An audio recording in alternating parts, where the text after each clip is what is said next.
Hello everyone. Welcome to the What If Anime YouTube channel. Today, we are diving into an exciting new story that will take your imagination to the next level. Let's get started. What if Naruto unlock a bloodline that have been only known to Hashirama Part 1? I say we put him through a strict and closely watched training program until he has full control of his abilities, then put him through the Clan Restoration Act, CRA. Hashirama said. I agree, and Danzo has the program that would be best for that, Kohara said. I would agree with those two. He needs to be put into a training program as soon as possible, Fugaku said. Danzo smiled. I'm willing to take him into my program and have him trained. I'll even put him under the watchful eyes of Fugaku, he said. I'm against this motion. Yes, he has a great ability, but it's not worth him losing what little childhood he has just to train him to be an emotionless bastard like everyone else. Danzo trains some said. I agree with her, High, she said. What proof do you have that people I train turn into emotionless bastards, as you put it? Danzo challenged. Itachi Uchiha is the first name that pops into my head, some replied. Danzo just sat down knowing he was beat there. The third sighed and closed his eyes. He will not be put through any special training program. Tenzo will start training him to use his Mokuton element once Naruto is out of the hospital, he said, ending the meeting. 2 hours earlier, a 5-year-old Naruto was sitting in his apartment all by himself with a couch in front of the door. He was used to spending his birthday by himself, as he always did. He wished himself a happy birthday and laid down waiting for sleep to take him so he can dream about the birthday he always wanted. Next to Naruto was the training bow staff that the third got him for his 4th birthday. Every day since Naruto has been taught to use it by the third himself. Naruto clutched the bow staff and remembered the happiness he felt earlier when the third told him that he was a level 1 Barrio staff master, and that he only had 4 more levels until he mastered the weapon. Standing outside Naruto's apartment was the shyest Hyuga, and quite possibly the shyest person ever in the history of people, Hinata Hyuga. She was holding a box that had her gift for Naruto in it, trying to get enough courage to knock on the door. After gathering enough courage, she reached out, and before the door opened she heard the sound of glass breaking and yelling from inside the apartment. Hearing her crush's screams, her courage went through the roof, and she gathered chakra into her hand and hit the door lock, breaking it and pushing the door open. She ran into the apartment and saw 5 ninjas. All she guessed was Chunins. Clutching her present, she ran and threw herself over the injured and screaming Naruto. The ninjas, not seeing her in time, continued their attack, but before they hit them, the 2 5-year-olds they was protected by wood that jumped out of the floor and surrounded the two. The ninjas was also thrown into the wall by a pissed-off Anko, Kurenai, and Hokage. Anko had her poisonous snakes coming out ready to attack when she was stopped. No, Anko, I can't afford to give the elders a reason to execute you. You're too skilled and talented to watch die for these bastards, the third said. Come on, just one. Anko was eyeing the one in front of her with a look that promised a slow and quite painful death. No, Anko, the third then snapped his fingers and an ANBU team was there. Take these ex-shinobis to prison, I will deal with them later, he said. Once they was gone, the 3 left turned to Naruto and was surprised to see him covered by wood. Kurenai walked up and knocked on it. Naruto-chan, it's me, Kurenai, the bad people are gone, she said in a soothing voice. The wood slowly pulled back only enough for Naruto to peek out. Once he was sure that they was free, it all went back into the floor. Naruto-chan, how did you do that with the wood, Kurenai asked. I don't know, it just happened, Naruto replied through his pain. Naruto, you have the ability to use Mokuton element. It was used by the first Hokage, the third said. Anko was thinking something different. Hinata Hyuga, she asked. The Hyuga turned and looked at them with a deep blush and a terrified look. Why are you here? It's after 9 at night, Naruto-san, know you're here. And what's in your hand, she asked. Hinata ducked under the questions. No, I snuck out. And this is for Naruto-kun. Today is his birthday, she stuttered badly. Naruto looked wide-eyed. You got me a present, he asked in shock. She just nodded. Well, don't make us wait, let him open it, Kurenai nudged her. Hinata slowly gave Naruto the box. Naruto tore it open like it would run away and looked at an orange outfit. This is the best gift ever, he said, excited. He tried to get up to hug Hinata for the gift but stopped in pain. Itai, he yelled, holding his ribs. Naruto-kun, Hinata panicked. Don't worry, Hinata. We need to get him to the hospital, the third said. Anko grabbed Hinata while Kurenai grabbed Naruto, and they followed the Hokage to the hospital. After firing 2 nurses and breaking a few ribs of it, Dr. Naruto was in a room unconscious on a bed. Will you stay here to make sure he receives proper care, the third asked. Of course. But what about Hinata, Anko asked. I'll take her with me. Hi, she is going to be at the meeting later today. She will go home with him, the third said, grabbing Hinata's shoulder and going puff with her. 30 minutes later, Naruto was healed, the best that the head doctor was willing to do. Anko and Kurenai knew that Kyubi healed him while he slept, so they let him off with a few bruises and missing teeth. They pulled the other bed over to the one that Naruto was in. Since he wasn't connected to any tubes or anything like that, they put him between the two and went to sleep. Naruto subconsciously snuggled into the Takunoichis. They both smiled and let sleep take them. Present time. Jumping into the window that Naruto, Anko, and Kurenai was sleeping in. Akunoichi looked at the 3 and wondered how she would make this work without waking the 2. Before she could do anything, she was pinned against the wall by a few snakes. Anko and Kurenai got out the bed with kunais ready. Why the hell are you sneaking into our room, Anko asked. And who are you, Kurenai added. The kunoichi tried to raise her hand but was stopped by another snake shot out and stuck its teeth into the wall with her arm and its mouth. Anko reached up and grabbed the mask. The kunoichi they was looking at had purple rectangles under her eyes, long dark brown hair, and bright green eyes. Rin, I was taught by Minato along with Kakashi, she said. Anko got over her shock. Everyone thought you was dead, she said. I bet Kakashi told you that, Rin said. Well anyway, why are you here now, Karina asked. I'm here with his obesan. It's a long story.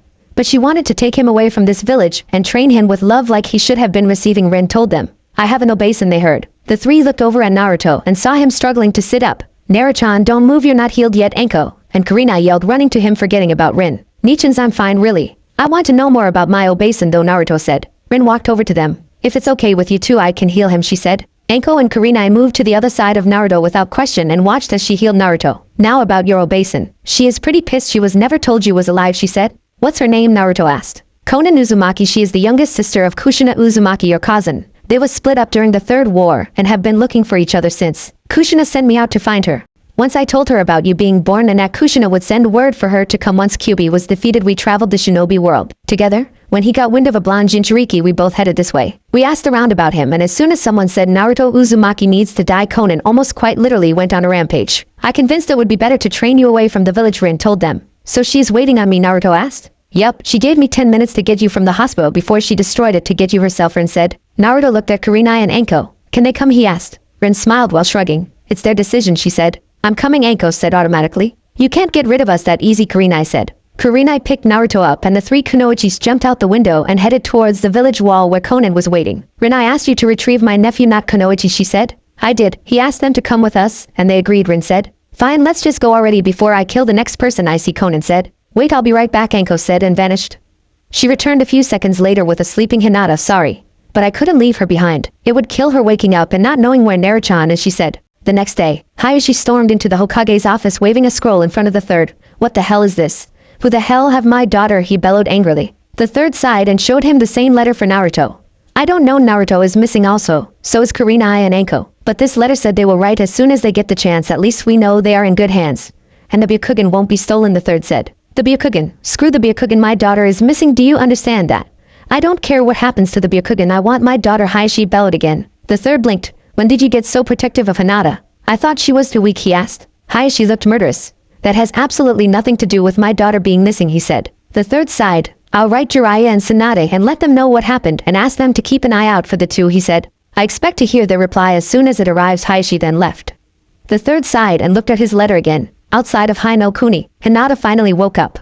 Hinata stretched and looked around. Where am I, she asked. So you finally woke up, she heard a familiar voice. Breakfast is ready, the voice said again. Hinata rubbed the sleep out of her eyes and looked. Anko-san, why am I here? Why are you here? Where is here? Is the village in danger, she asked. Anko laughed. No, Hina, the village is fine. We are a few miles away from Konoha. Why you ask? Because of what happened yesterday, Naruto almost died, then unlocked his Kekkei Genkai to protect you. And his obesan finally found out he was alive and was damned if he would stay in the village, so we came with him. I brought you because I figured you would want to be with him also, she said. Hinata nodded, taking everything in. She sat next to Anko and took the food and ate while thinking. I'm away from home with Naruto-kun, she blushed. He has an obesan, that's good, I'm happy for him. She took a bite of her rabbit meat. Then something hit her. I thought his family was dead, she said. Everyone did. Me and Kushi-chan was private about our family. We was the last two in our family, Konan said from across, Hinata looking at the sleeping Naruto. Hinata looked at her, then followed her eyes to Naruto and giggled. He is so cute the way he sleeps, she unknowingly said out loud. Yes, he is cute the way he sleeps, Anko said. Hinata blushed. I said that out loud, she stuttered. You're going to have to get over that stuttering, Konan said. Rin smacked her in the head. Leave her alone. Not everyone has seen the things we have. She is just scared, she said. Konan rubbed the spot that Rin smacked and glared. Hinata giggled. You two act like Anko-san and Karina-san, she while still giggling. Karina swallowed the last of her food. Well now, since we only have to wait of Naruto, let's start a training schedule for those two, she said. I agree that we should. But we need to find Tsunade since she is his cousin. By a few generations, and Jiraiya since he is Naruto's godfather, Konan said. Wait, they knew about Naruto-kun but didn't raise him. Why? Hinata asked with stutter. Because they was denied so many times from helping him that they both vowed not to return to the village until Naruto was a genin, that way they could train him the way they wanted, Karina said. Naruto finally woke up and crawled over into Anko's lap, burying his face into her womanhood while trying to get a few precious minutes of sleep. Karina and Anko smiled. Hinata blushed. Rin and Konan tried not to laugh at the look on Hinata's face. Anko rubbed Naruto's back. Now Naruto, you're too young to be that forward, she teased. Naruto immediately shot up and was on the other side of camp with a blush that was on its way to passing Hinata's worst blush. Nachan, what are you talking about? I was trying to sleep, he stuttered. You sure? I think I felt something moist touching my skin, she continued to tease. Naruto went wide-eyed and passed out. The four kunoichis burst out laughing. Hinata looked worried at Naruto. Kurenai shook Naruto. Naruto-chan, she was just teasing you, she said. After everyone had ate and washed in the spring they was by they headed off again. Naruto, did Rin tell you about me? Conan asked. Well, she told me you was my obesan and was separated from my cousin during the Third War. And you was waiting on her to send you a letter to come see me, Naruto answered. Okay, first off, my name is Conan Uzumaki. You can call me Conan, obesan, or Nei-chan. She was interrupted. What about cousin? Naruto asked, looking at her. Conan looked surprised at him. If you want to, she said. I do. I think cousin would be happy for me to call you cousin, Naruto said. Well, you can call me cousin, she smiled. Conan, you was telling him about yourself, Rin reminded her. Oh right. Well, I'm the Amuto of Kushi-chan. She taught me everything I know and most of what she knows. I can use Kami Origami no Jutsu. You should be able to use them also. I'm mainly a wind type like Kushi-chan. But I can also use the other elements pretty easy except Raiton, which uses more chakra than the other elements. I spent the last 5 years traveling and training with Rin. We both have become quite the team. She specialized in medics while I'm more sealing. I'm 21, exactly 5 years younger than Kushi-chan. I think that's everything, she said. Wow, can you teach me to use Kami Origami? Naruto asked, bouncing around. Yup, that's one reason I took you from the village, Conan said. That and you was about to go on a rampage that only Kushina have ever been able to stop, Rin mumbled. Can I learn medics? Hinata quietly stuttered. Of course you can, Rin said cheerfully. Conan went into her pouch and pulled out a scroll. Here, pick out a weapon to learn first. But no, before you two become a genin you will know how to use all them, she said. Naruto looked at them. Gigi said, I'm a level 1 Barrio staff master already, he said. Conan nodded. Well, pick the bow's staff. Each weapon has 5 levels to master. We will work on each for hours a day to increase the speed you learn it, she said. Why not have them use Kagebushin? Anko asked. Conan shrugged. I didn't think of that, she said. Hinata looked at the weapons and picked up a fancy and harmless-looking Chinese sword. I want to learn this weapon first, she said. Well, before you two start you need to increase your chakra to use Kagebushin without any problems, Kurenai said. For the last few hours Naruto and Hinata was made to run up and down the nearby trees in order to increase their chakra and control. By lunchtime Hinata wasn't able to stand on her own. Naruto wasn't much better, as he could barely stand. The two sat down and scarfed down their food. Hinata at a much slower and graceful pace than Naruto, but still like she hasn't ate in days. After lunch they headed off again, Conan carrying Naruto and Kurenai carrying Hinata since it would be faster than letting them run themselves. By nightfall they arrived in Nami no Kuni. Rin went to get an hotel while the rest went to find a restaurant. Once they was done eating they went to a secluded area and started taijutsu training. Hinata started with snake style, Naruto started with dragon style, taught by Conan. The next morning after more intense chakra training that involved walking on water and hungry snakes they headed towards Mizu no Kuni. After a few hours of running across the ocean they finally reached land. They looked around. It looks like a war has been through here, Rin said. I heard something about a bloodline purge going on here. Maybe they are fighting back instead of just letting the Mizukage kill them, Kurenai said. Let's look around, maybe we can help a few people, Rin said as the medic in her kicked in and wanted to help all she could. Conan shook her head at her. You and you're always wanting to help people, she mumbled. Rin smiled and grabbed Conan's and pulled her along while she still had Naruto on her back. Anko and Kurenai looked at each other and shrugged and walked behind them. Kurenai looked at Rin and Conan happily hold hands as if nothing mattered and peeked over at Anko who was watching them hold hands. Kurenai slowly reached out and grabbed Anko's hand, surprising her. As the group walked they came across a girl that looked to be a year or two older than Naruto and Hinata. Rin walked over to the hut. She ducked in when she noticed them. Excuse me, why are you alone, she asked. The girl backed up from Rin. Stay back, we'll use my Haiton if you try anything, she said. Rin put her hands up. Don't worry, I'm a medic Nin. I want to help you, she said. How do I know you won't try and kill me like Otosan did, she asked. What Conan started but was quieted by a look from Rin. Don't worry, I will protect you with my life. You can travel with me and my family if you want, Rin said to the girl. She just moved further into the wall away from Rin.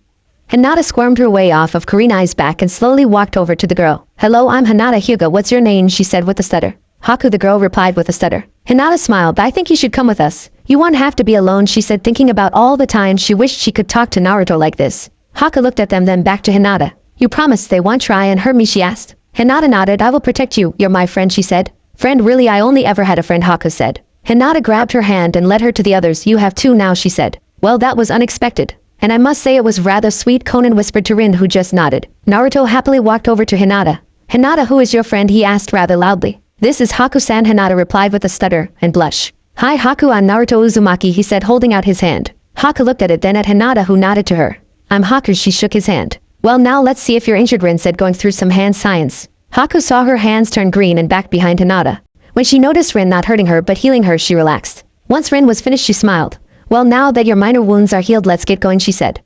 Naruto climbed back on Conan's back while Hinata climbed on Kurenai's. Haku looked around and slowly approached Rin and climbed on her back. So what now? We can't stay here if they are killing people for no reason, Anko asked. I agree, Conan said. Haku, is there another clan in this village? Kurenai asked. Haku thought for a moment. Yes, but they are vicious and like killing each other, the Kagaya clan. I have a friend in that clan though, she might want to come with us, she finally said. Well, to the Kagaya clan as stated as Conan said. They quickly crossed the village and saw that most of the Kagaya clan was dead or dying. Haku jumped of Rin and ran over to a secret hideout and pushed her chakra into a rock. Kirai, she yelled. A small girl crawled out the hideout with blood running down her face. Haku, I'm glad I saw you before I died. She then dropped flat on her face. Haku screamed. But Rin was already going through hand signs to save the young Kagaya's life. 5 hours later on Nabi Island, Kirai woke up with a headache.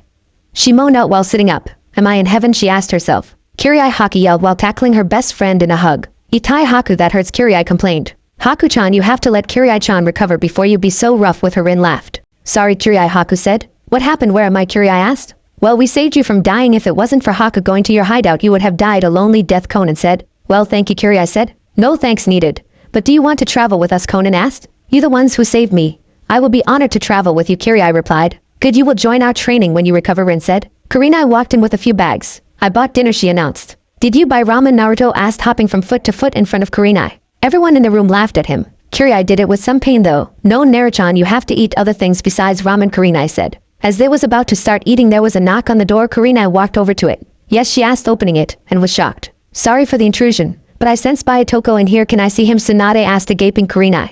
She just nodded and moved to the side for Tsunade and Shizen. Tsunade walked into the room. Naruto-chan, she said slowly. Naruto looked up and saw Tsunade and immediately jumped up and ran to her. Itoko, he yelled, jumping into her arms. Tsunade caught the small boy easily and hugged him tightly while kissing him on the top of his head. I miss you so much, my little Naruto-chan, she said with tears in her eyes. I miss you too, Itoko, he replied with his face in her chest. How long has it been? Susama, Shizen asked as Naruto jumped from Tsunade into Shizen's arms. Far too long for my liking. How have you been, Naruto-chan? Tsunade replied. Well, Gigi started to teach me to use a bow staff when I was 4. I'm a level 1 master. Can you believe that? He said excitedly. I'm happy for you, Naruto-chan. But what else happened in those 3 years I was gone? Tsunade asked. Well, Naruto stopped and fidgeted, not wanting to tell her.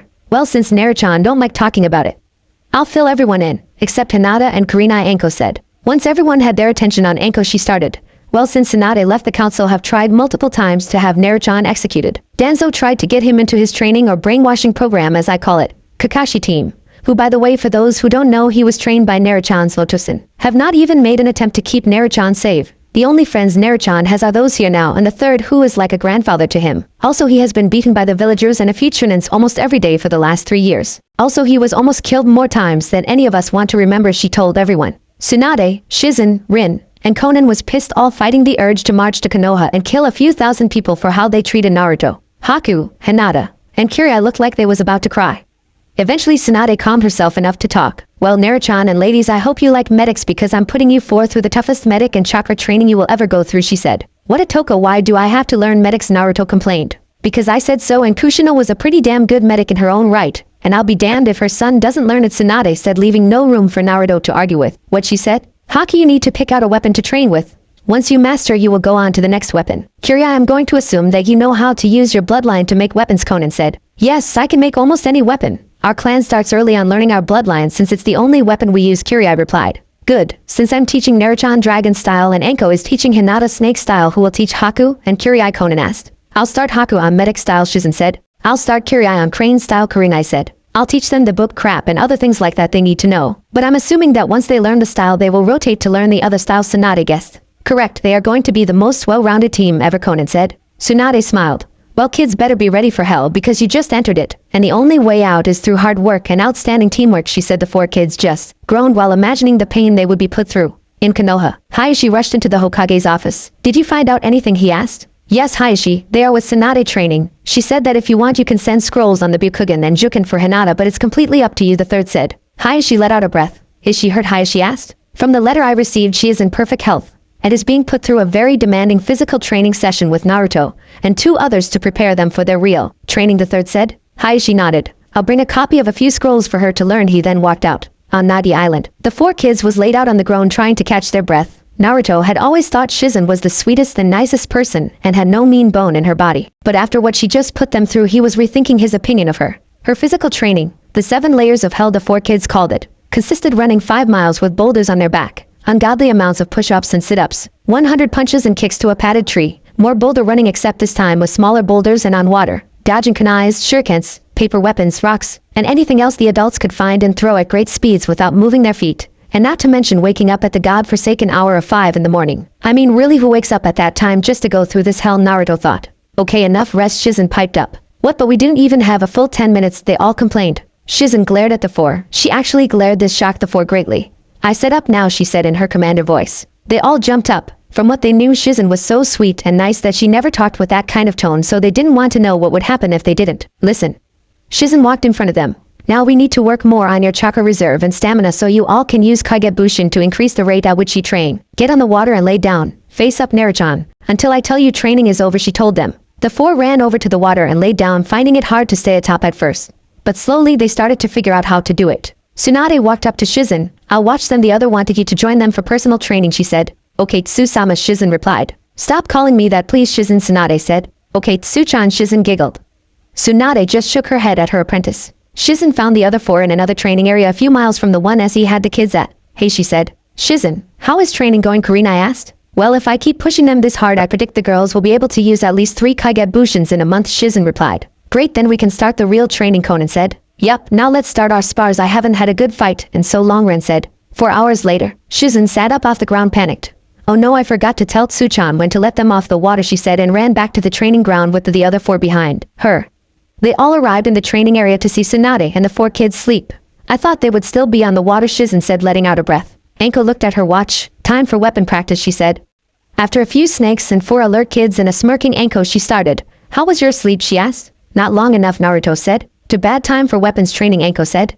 Conan then threw a scroll to the 4 of them. Those are the 5 levels for the weapons you are learning. Hina, Haku, and Kiryu, you each start level 1. Naruto, you start level 2, she said. Don't forget, if you need any help, ask us, Karina said. A month later, Hinata was able to make 3 Kagebushins and still have enough chakra left for what she needed to do. Haku was able to make 4. Kiryu was able to make 6, while Naruto couldn't make less than 10, so he was limited to that number, while the others had to keep as many made as they could. Naruto had to use 8 of his Kagebushins to work on chakra control so he wouldn't get too far ahead. Hinata used 1 clone to help her with level 1 of the Chinese sword, while the other 2 started level 2. Haki used 1 clone to help her with level 1, while 2 started level 2, and the last went to work on increasing her reserves. Kiryu did the same, except she sent 3 to work on her reserves. They was traveling towards Cha no Kuni as they all got dizzy from being on an island for so long. Hinata's birthday. As the group arrived in Cha no Kuni, Hinata spoke up. My birthday is next week, she stuttered out. Everyone looked at her. Really, now that's good to know, Tsunade said while thinking what to get the 5-year-old. Anything specific you want, Conan asked. Hinata thought. I used to help my cousin in our garden when she was still alive, Hinata said. The 4 was given the week off from training because of Hinata's birthday. On her birthday, Hinata woke up to find that she was all alone in the hotel room. She slowly washed and got dressed and went to the cafe in the hotel for breakfast. She saw everyone else, but they ran away before she had the chance to approach them. She wanted to run after them, but her growling stomach had other plans. She walked up to the counter and looked over the food. She grabbed a plate and loaded it with eggs, toast, bacon, sausage, jam, and sweet buns and ate, and while wondering why everyone avoided her for the past 2 days. Naruto was running around the town looking for the perfect present for Hinata. Coming from 3 pretty rich clans, he had enough money to buy anything but didn't want anything. He wanted the perfect gift. He walked into a rather large clothing/accessories store and looked around. He walked up to the counter. Excuse me, can you help me, he said to the lady. She looked over the counter. Sorry, but kids are not allowed in here without a parent, she told him. What, but this is important, Naruto said. Sorry, get an adult and I'll be happy to help you. But without one, you're not allowed in company policy, she said. It's fine, he is with me, Anko said, walking from where she was. Naruto looked at her. Nei-chan, I didn't see you over there, he said. Anko shrugged. Hurry up and get what you need so we can get back to the hotel, she said. Naruto looked at the lady.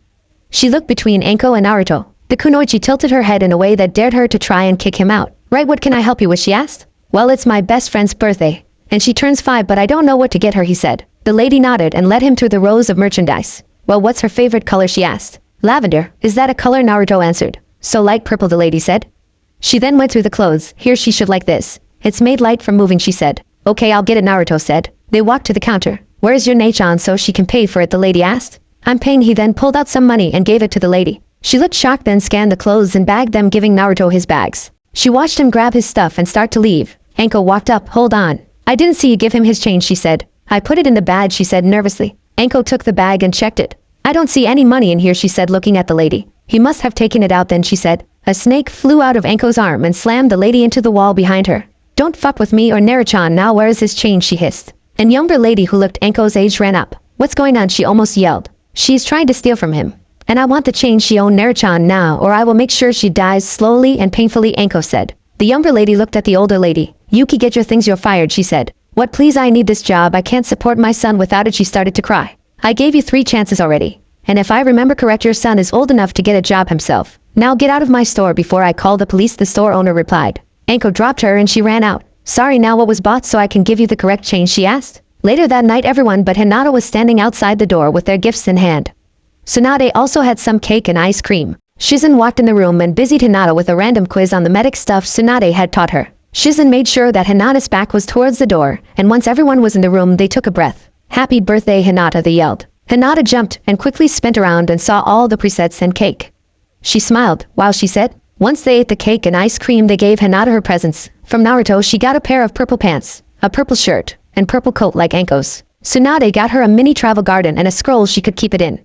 Kurenai got her all types of seeds, some lavender-smelling candles. Kyrie got her a set of kunais and shurikens. Haku got her some sentence and a book called 1000 Plants, and 10,000 Ways to Use Them. Anko got her a chakra-enhanced necklace that had a picture with all of them in it. Konan got her a Chinese sword since she liked the practice one so much. Rin got her a few jutsu scrolls. Shizen a book called How to Be a Deadly Kunoichi but Still Gentle to Those You Love. Hinata looked at all her presents and hugged everyone. 3 months later, after months of training, it was noticeable how much strides the 4 kids made. Each girl was able to create 10 perfect clones and use them for training. Hinata surprised the most at how fast she learned medics and increased her reserve to catch up with Kyrie and Haku. The adults also noticed a little competition between the 3 girls, seeing who can learn and grow stronger faster. Naruto was making more strides in sealing and learning manners and things like that he missed out on. They all advanced in their family bloodlines. Hinata activated her Byakugan and learned the first 4 levels of Juken. Naruto learned level 2 of Kami Origami. He couldn't start learning Mokuton basics because he didn't have any scrolls to learn from. Haku learned to control her Hayaton more. Kyrie learned the 5th level of her Kagaya bloodline. They stopped a few miles outside of Konoha where they was meeting Jiraiya with the scrolls from the Senju compound for Naruto to learn from. They all was now extremely comfortable around each other, and with Rin and Konan being a couple and Kurenai and Anko being a couple. They was also used to seeing the 4 kids walk around with nothing but panties and bra on. Kurenai, Anko, and Rin of course teased the kids. Konan teased the girls but not Naruto for obvious reasons.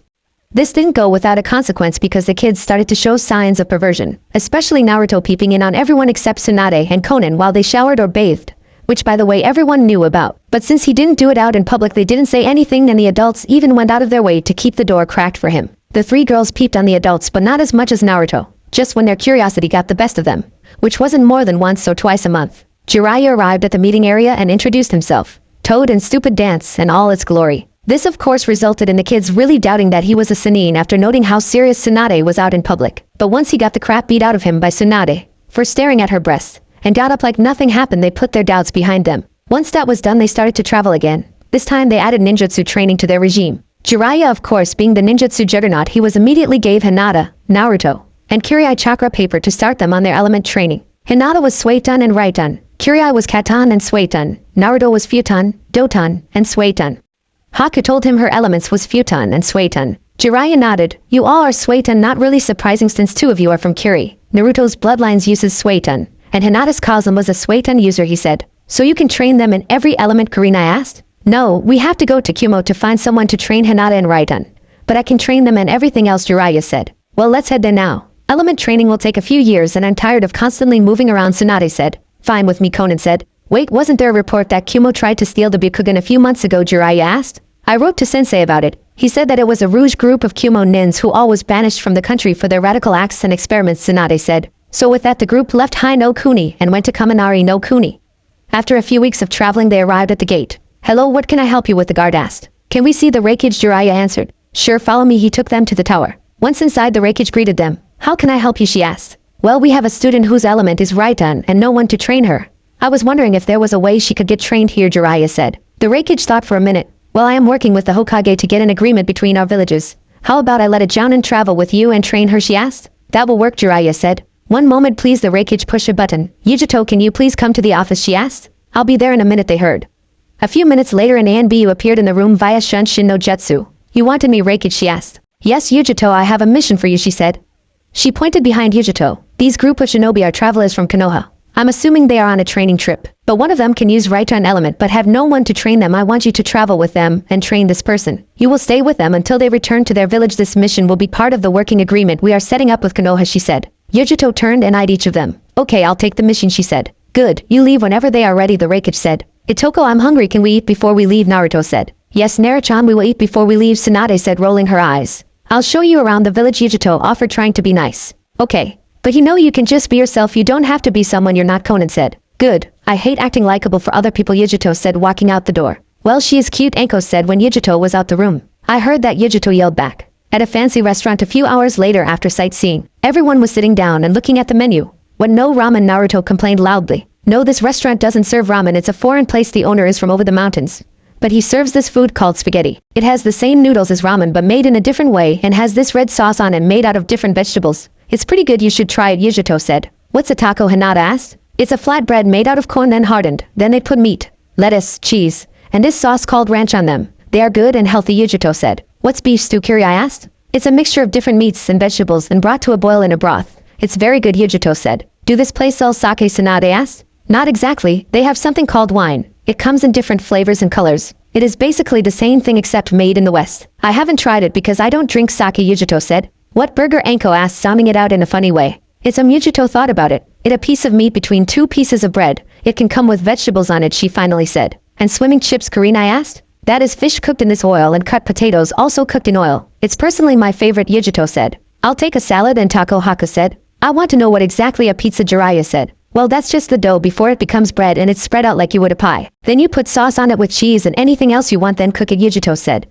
The next morning, Naruto woke up and noticed everyone was asleep except Yujito. He walked over and sat by her on the couch. Can you take me to that restaurant? I want to see if I can buy a recipe book from them for the food they serve. It was good, he asked. Sure, come on, Yujito said. They arrived at the restaurant and asked for the cook. How can I help you too, he asked. Sir, I ate here last night, and it was the first time I ever ate food from another place, and it was really good. Naruto was interrupted. You really liked it. I'm glad, it makes me feel good that my hard work is like the cook said. Yes, it was good. I was wondering if I can buy a recipe book with the foods you serve in it. I will pay you and the heirs to both the Uzumaki and Senju clan, Naruto said. The man nodded, thinking it over. Okay, you can buy a recipe book, he finally said, going to get a rather big book and putting it on the table. It made a slam noise from how big it is. Naruto looked at the book wide-eyed. That's huge, he said. It has every recipe I ever collected in it. I had to pay Jounins to use a copy jutsu so I can have extra, the cook said. After paying the man, Naruto tried to pick the book up, but it was heavier than he thought. Eventually Yujito picked up the book, and they walked to the hotel. They walked in and everyone turned and looked at them. Naruto, Namike, Senju, Uzumaki, where did you go? Who gave you permission to leave, and why the hell did you not leave a note? Do you know how worried I was? Conan demanded as soon as he walked in the room. Sorry, cousin, he said. That's not answering my question, Conan said. He asked me to take him back to the restaurant so he can buy a recipe book from him, Yujito said, showing them the book. Conan eyed the book, then Naruto. You're lucky, don't leave like that again. I was ready to destroy this village to find you, she said. And I would have been right there with her, Tsunade said. Naruto scratched the back of his head and smiled. Sorry, cousin Itoko, he said. That's a mighty big book, Jiraiya said. I couldn't even pick it up, Naruto said. Jiraiya pulled out a medium-sized scroll. I foresee Naruto collecting recipe books from a lot of restaurants, so I will store them all in this scroll, he said as he finished creating the seal for the book. In Konoha, Funa's Uchiha was walking around the Uchiha district by herself. Being a direct descendant of Madara, she was treated like royalty by everyone in the clan, and it annoyed her. Instead of praising her for how hard she trained, they praised her for things that happened decades before she was born. And having the long hair and some facial appearance of Madara didn't help. She was the youngest living Uchiha, only 5 years old, but she was already predicted by the clan elders to be a prodigy. As she thought about that, it pissed her off even more. They never even saw my fight, or train for that matter. How do they know I'm going to be a prodigy, she thought. In short, everyone in the clan was starting to annoy her. Her parents died on a mission, and instead of treating her like they would any other Uchiha orphan, they treated her like she was queen of the world.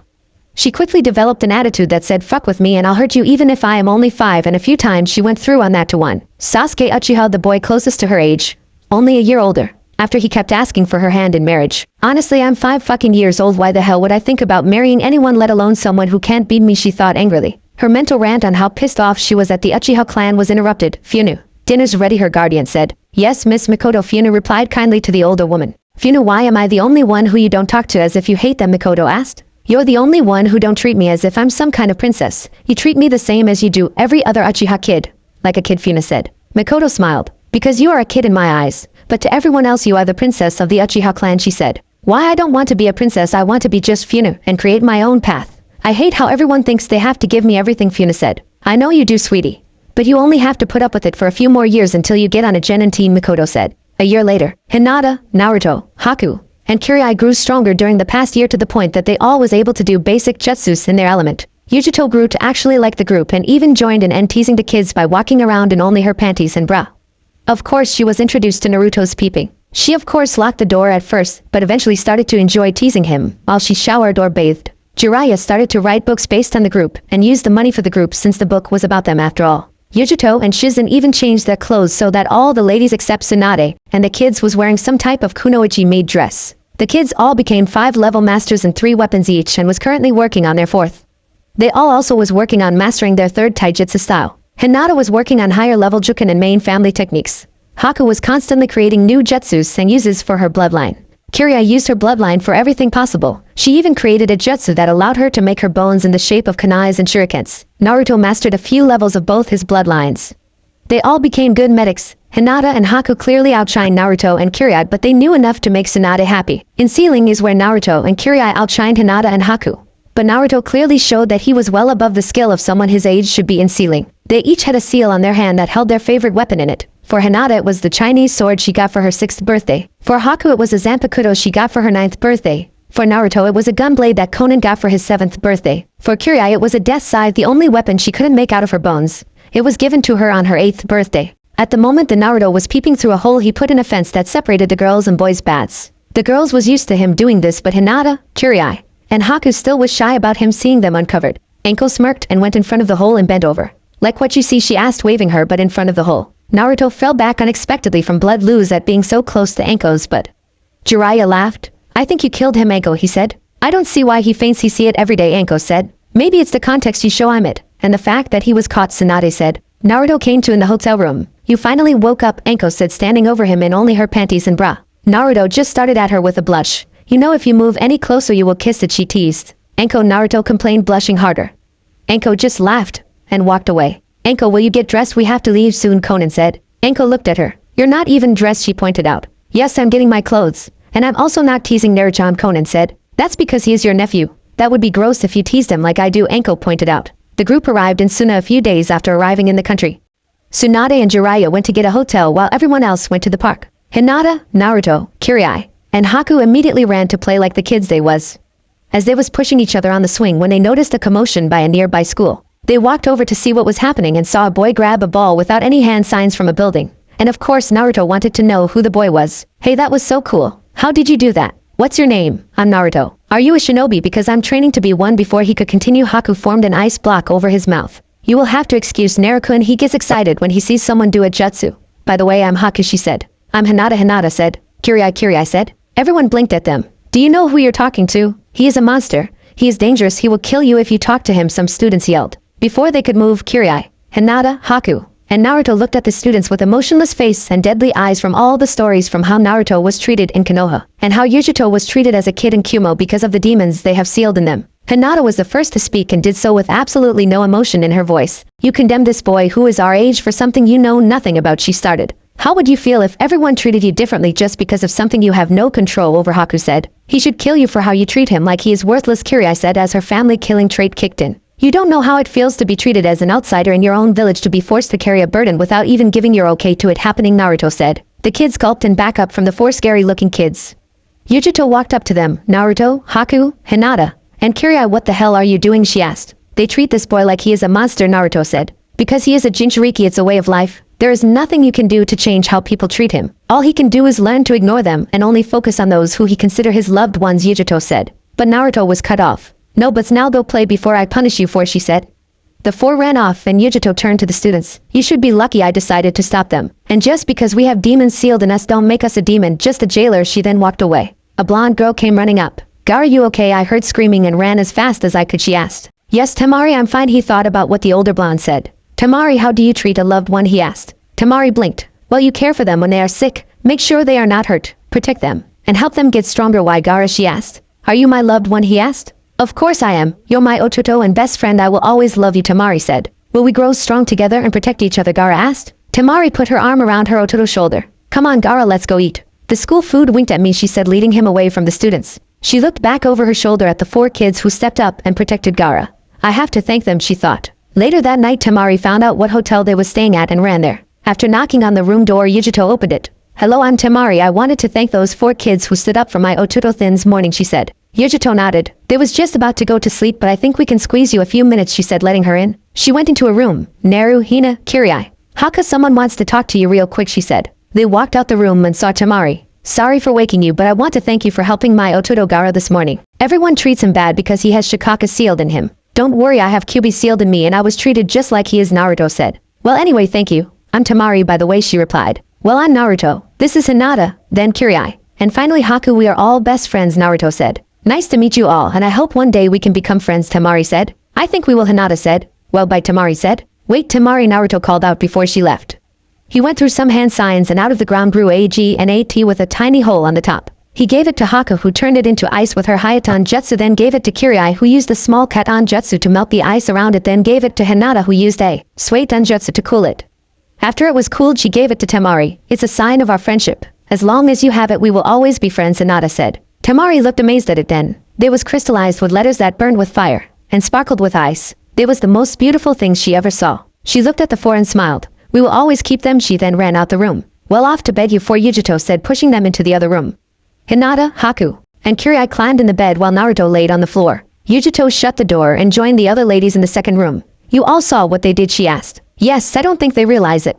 But that gift they gave them has the power to tame the Bijou. If Gaara wears it, there is a chance he might have enough control to sleep and live a more normal life, Tsunade said. I hope so. Life is hard enough being a Jinchuriki, Yujito said, sitting on the couch. In the middle of nowhere. 4 months after leaving, Suna Jiraiya was in the middle of training the four in ninjutsu with their ever-present 10 clones. He had them master all the jutsus they learned, to the point that it used less chakra than normal, before he would teach them another one. Of course, he taught Naruto the Rasengan as soon as he had the right control to do it. He in turn tried to teach it to the other three, but failed so bad that Jiraiya stepped in and taught it to them. Tsunade made them write down every jutsu they learned down on a scroll in full detail. During their studies, Hinata became the political one of the group. She was slowly learning anything that had to do with politics, taking after Kurenai. Haku became the medic of the group. With Hinata focusing more on the political things, she stepped up and became the leading medic, taking after Tsunade and Shizen. Kirai was the smart-mouthed, short-tempered, kick-ass weapons and poison expert of the group, taking after Anko in almost every way possible. Naruto was the carefree, sarcastic sealer of the group and never took anything serious. He also had a smart reply for everything, just like Konan. He took after both Konan and Jiraiya.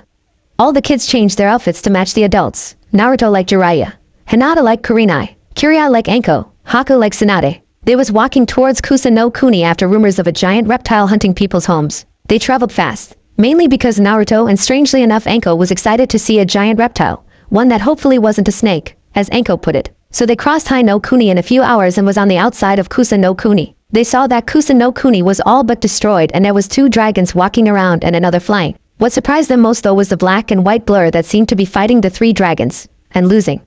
Naruto immediately ran to help this person. He quickly crossed the area and was able to run up the back of the biggest dragon and jump on the flying dragon before it flew up to high. Naruto, Namikaze, Senju, Uzumaki, get back here now. Konan, Tsunade, Kurenai, Rin, Anko, and Shizen all yelled, running after him. Whoa, Naruto yelled, hanging on for his life. Get down here this minute, they yelled at him. The dragon did a few quick flips, making Naruto fall from the dragon and hitting the ground hard. Itai, that hurts, he complained. He looked at the thing in his hand. What's this, he asked himself. He opened it and read, this is the scroll for the dragon summoned. To sign it, prick your thumb and write your full name on the scroll in the next available spot, it said. He looked and saw 6 pissed off adults marching over to him, so he quickly pricked his thumb and signed, Naruto, Namikaze, Senju, Uzumaki on the scroll. After he finished, the 3 dragons puffed back to the summoning world. The 6 reached Naruto and by this time they was fuming. For that little stunt you just pulled 1,000 push-up and sit-ups, Shizen said. 50-mile run with hungry snakes, Anko said. Absolutely no jutsu of any kind, including sealing, Rin said. 6 months grounded, Konan said. A 10-page report on why what you did was the single stupidest thing I have ever seen, Tsunade said. And no peeping for a year, Kurenai said. Everyone else walked over to them. Well, Gaki, that was impressive, Jiraiya said. Pervert, do not encourage him, Tsunade said. Excuse me, the person who was fighting the dragon said. They looked at her. She reminded Anko of what Kurenai looked like when she was smaller, except with green hair and eyes. Half of her skin was white and the other half was black. Sorry to interrupt, but I want to say, although that was the stupidest thing I have ever seen, I have to give my thanks, she said. No problem, it was fun, Naruto said. The 6 still pissed off women glared at him. You're welcome, but why was dragons here, Tsunade asked. They was force summoned, the girl said. Really, who would want to force summon a dragon, Konan asked. My Otosen Zetsu, she replied. Then why was you fighting them, Yujito asked. I was trying to send them back to the summoning realm, but 1 dragon is hard enough. 3 and it's almost impossible to hit them, she replied. But why, Anko asked. She shrugged. Let's just say I hate my Otosen for abandoning me, she told them. Well, since there isn't much of a home left, maybe you should travel with us, Naruto suggested. She looked at the group for a long time without saying nothing. Sure, I have nowhere else to go, she finally said. Don't Setsue have large fly traps covering the upper half of his body, Jiraiya asked. Yes, only the men in our clan have those. They help control their cannibalistic tendencies. The women are more calm than the men, so we don't have them, she said. Well, I'm Hinata. The blonde idiot is Naruto. These two are Haku and Kirai, Hinata said.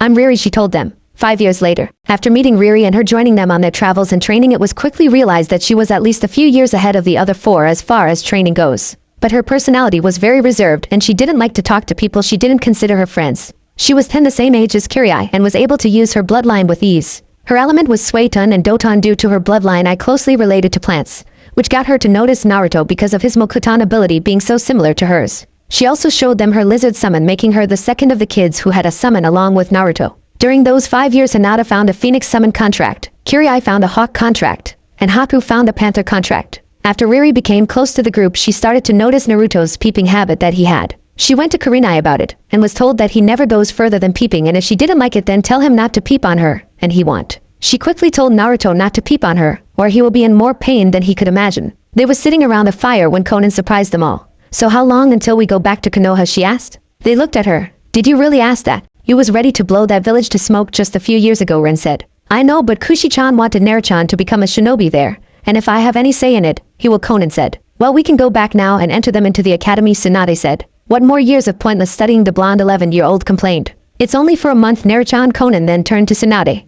Well, they already finished everything we can give them right now. All they need to do is become a ninjas and we can train them in more things. Especially Naruto because he can't learn the more complicated stuff in our bloodline until he become a genin, Conan said. The same with his Mokuton bloodline and Hinata Bikugen, so we will have to go back eventually, Tsunade said. Well, we are near Konoha, we could arrive there tomorrow, Jiraiya said. Riri, are you going to join the academy, Tsunade asked. I'm already a chunin, and I'm 15, Riri replied. Oh right, I forgot. Let's get some sleep and we can go to the village tomorrow, Tsunade said. The next day at Konoha Gate, the group walked towards the gate. As they walked, Naruto got nervous from the last time he was in the village. You think they will try? And he left his question off. I want them to try. It will give me a reason to kill them, Conan said. Don't worry, Naruto, no one will even think about harming you in the village, Tsunade said. Especially when you consider you're the heir to 3 of the biggest clans in the elemental nations, best friends with the heir to the biggest clan in Konoha, and have a kill happy obesan and Itoko, Anko said. This coming from the same person who enjoys torturing people with snakes, Conan said. Naruto, you have nothing to worry about. We won't let nothing bad happen to you, Rin said. Hey, let's race the last one to the gate buys lunch, Kirai said. What, that's so childish, Riri said. Then she took off towards Konoha's gate. Cheater, Naruto yelled at the rest, vanished towards the gate. The adults just shook their heads. The 5 kids arrived at the gate at great speed, surprising the 3rd Hokage, Hayashi, Hanabi, Yudogo, the council, and everyone else who stopped by the gate to see why the Hokage was there. I win, Haku cheered. No, you didn't, I got here first, Naruto yelled. You both lost to me, Kirai said. All I know is no one was here when I arrived at the gate, Hinata said. You all lost. What took you so long to get here, Conan asked from the top of the wall with Rin, Tsunade, Shizen, Anko, Kurenai, Jiraiya, and Yujito, all who looked down at the kids and laughed. How did you get up there? I didn't even sense you passed me, Riri asked. That is a secret, Yujito said. Everyone who was there looked up at them. When did they get up there? Most of the shinobi thought. After everything settled down, Naruto looked at the 3rd. Hey Gigi, did you miss me? He asked loudly. The 3rd chuckled. Yes, I did, Naruto. How have you been? He asked. I've been great. Made some awesome friends, Naruto said. He then looked at the sky. So Gigi, how much trouble am I in? He asked. The Hokage was surprised by the question, as was everyone else, but he didn't show it.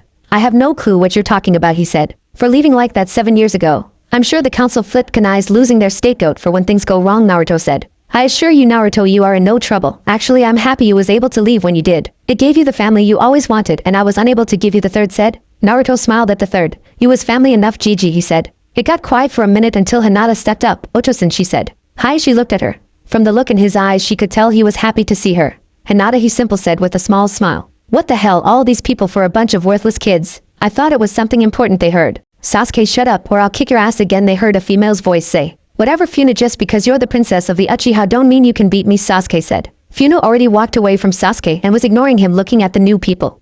Sasuke was fuming at being ignored like that. Funa looked at each one, sizing them up and determining their level. As she looked at them, she nodded, knowing that they all would make great sparring partners, unlike a certain Uchiha who always followed her like a lost retarded puppy. Her eyes stopped on Naruto for longer than Kirai and Haku. She looked him up and down a few times before meeting his eyes. Bright blue met dark black. Naruto blushed and Funa smirked before turning her gaze to Hinata. As soon as their eyes met, sparks was flying at the tension between the two, as if they knew that the other was a rival, or something. Everything around the two was blocked out and they started each other down. A leaf blew between them and they both vanished, surprising everyone. Hinata and Funa attacked each other at least Chunin speed. Neither had their Jujutsu active, and it was as if they was just testing each other out. They separated for only a second and attacked again, this time with their digits active. Before they met each other, Naruto was in the middle of them. Each one of his hands held the wrist of Hinata and the fist of Funu. "What the hell are you two fighting for?" "You just met," he asked in his seldom used serious voice. Neither answered as they just glared at each other. Then the temperature around them dropped, and both was frozen in a block of ice by Haku. "Well, that was a good show, but let's get on with our business," the third said. In the Hokage's office. Everyone was standing in the Hokage's office, and it was crowded. The Hokage looked around. "Okay, first let's introduce the new people," he said. "Haku, I'm from Kiri and have a bloodline that allows me to use Hayatan Jutsu Sebel," she said. "Kiri Kagaya, I can use my bloodline," she left it at that. Riri was all she said. The third raised an eyebrow at her. "She don't talk to people she don't know or consider her friends," Tsunade said. The third nodded and turned to Konan. "Konan Uzumaki, a Muto of Kushina and Obasan of Naruto," she said. He looked Rin for a minute before speaking. "Nice to see you again, Rin. Now, since everyone already figured who I am, I would like to ask the kids to leave so that I can talk with the adults. You're free to do whatever as long as you don't cause any trouble," he said. "Hinata, you should go see Hanabi Hayashi," said before Hinata walked out the room. "Well, I'll see you all later. I'm going to the Hida compound," Hinata said. "Bye, Hina. I'm going to get some ramen," Naruto said. "I guess I'll hang with Naruto since I don't know this village," Kirai said. At the ramen restaurant, Naruto, Kirai, Haku, and Riri walked into the ramen restaurant. "Gigi, I hope you have a lot of ramen because I haven't had some good ramen in 7 years," Naruto said as soon as he walked into the building. Ayam looked at Naruto and tackled him into a hug. "You have to tell me everything that happened. Who are your friends? Is it true you have an Obasan and an Itoko now? How strong did you become? Am I asking too many questions?" she ripped off rapidly. Tucci laughed. "Ayam, why not get off him before you ask questions?" he said. By this time the 15-year-old was straddling Naruto. He was bright red from the position they was in. Kirai, Haku, and Riri giggled at him. "Sorry, Naruto," she said, getting up. "I'll give 20 bowls of your best ramen," Naruto stated. The three girls looked at him. "Are you serious?" Haku asked. "Oh, Naruto can eat some ramen," Tucci said, walking into the kitchen. "Okay, now Naruto, tell me everything," Ayam said, sitting on the stool next to him. "Well, first, my Obasan is named Konan. She is so awesome. I can't wait till you meet her. You are going to like her so much. Also, Tsunade of the Senins is my Itoko," also Naruto said. "What, Tsunade?" Ayam yelled. "Yup. Also my Otosan is Minato Namikaze, who is the cousin of Tsunade, and my cousin was Kushina Uzumaki. She was really beautiful. I have a picture of them." He then went on to tell her a very detailed description of everything that happened on his trip with Kirai and Haku, adding things. They was interrupted. "Excuse me, can I order some food?" they heard. "Can't you see I'm busy learning everything my best friend went through the last 7 years?" Ayam said, annoyed without looking at the person. Ayam, I think you should serve your customers," Naruto said. "Okay, fine." Ayam got off the stool and looked at the customer. "Oh, sorry, Satoru, I just haven't seen Naruto in 7 years. I missed him so much," she said. Satoru looked at Naruto and blushed slightly. He is cute, she thought. "It's okay, Ayam. Can I have the normal?" she asked. "Okay. Dad, we need the regular for Satoru," Ayam yelled. "What, Satoru is here now? With her and Naruto I'm going to be cooking all day," Tucci complained. "Hey, they are our 2 biggest customers and I know you don't want to lose their business," Ayam yelled back. She then sat back in front of Naruto so he could finish his story. By the time he was finished, the ramen was done and Ayam was squealing with delight from his story. "That's so cool, Naruto. You're so lucky," she said, hugging him tightly. Once she let him go, Naruto dug into his ramen. He got down to his last bowl and heard another. He looked over at Satoru and saw her with 20 empty bowls of ramen. He finished his bowl. "Another?" he asked. Satoru looked and took this as a challenge. No one openly challenges a kimchi like that, she thought, and ordered another. Naruto looked over. "You're so on," he thought. He finished his bowl. "Another?" he ordered. "I am Kirai, Haku," and Riri just watched amazed and disgusted at the 2 scarfing down their 30th bowl of ramen. Hinata and Hanabi walked into the restaurant. Hinata introduced Hanabi to her friends, but Hanabi was more interested in the 2 scarfing down ramen.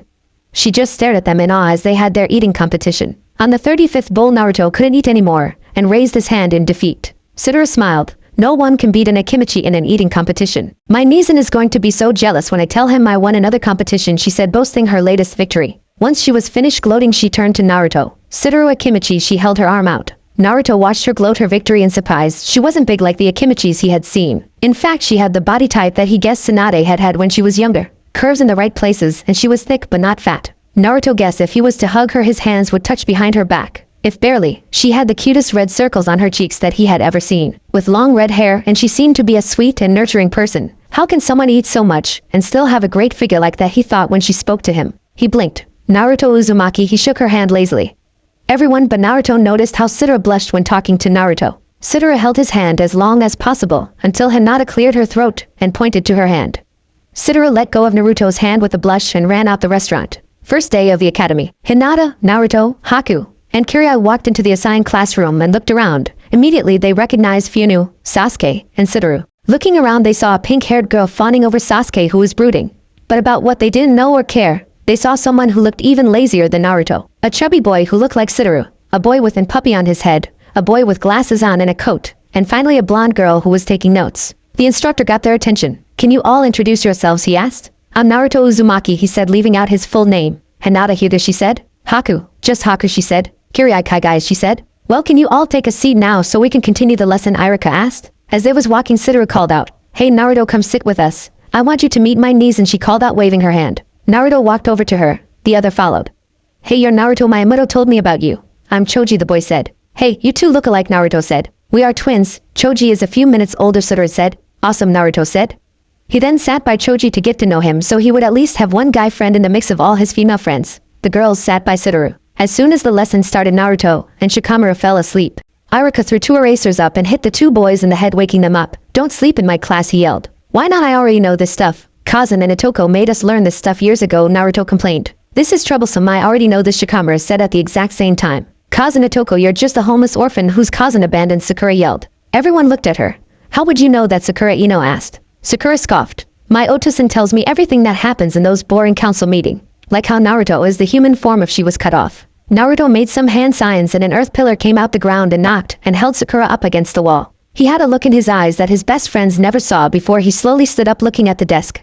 "I knew this would happen. It's damn idiots like you who make life hard for people like me. What did your Otosan tell you, Sakura, that I'm the Kyuubi reborn? Or I'm the Kyuubi in his human form? Which was it?" he asked with no emotion but hate in his voice. He waited a few seconds. "When no answer, well, I'll tell you why you can't answer. Because I'm either. I'm Naruto, heir to the Uzumaki clan and Jinchuriki for Kyuubi no Kitsune, who was sealed in my by the Yandere. To save your Otosan, sorry ass. And what do I get for keeping bastards like you safe? Absolutely nothing but beating from the time I was 3. I have even had shinobis try and kill me because of something I had no say in," he said. Naruto wasn't the only one pissed though, as the temperature in the room dropped dramatically. Haku, Hinata, and Kirai all walked up to Sakura. "We will only tell you this once. Call our friend anything but his name, and we will kill you," they said. Everyone else in the room was shocked at what they just learned. Funa had a small smile. "Naruto, you and your friend are interesting. Maybe you all can give me the sparring partners I need to," she thought. An ANBU team appeared in the room. They looked at the Doton Jutsu and followed it up to Naruto.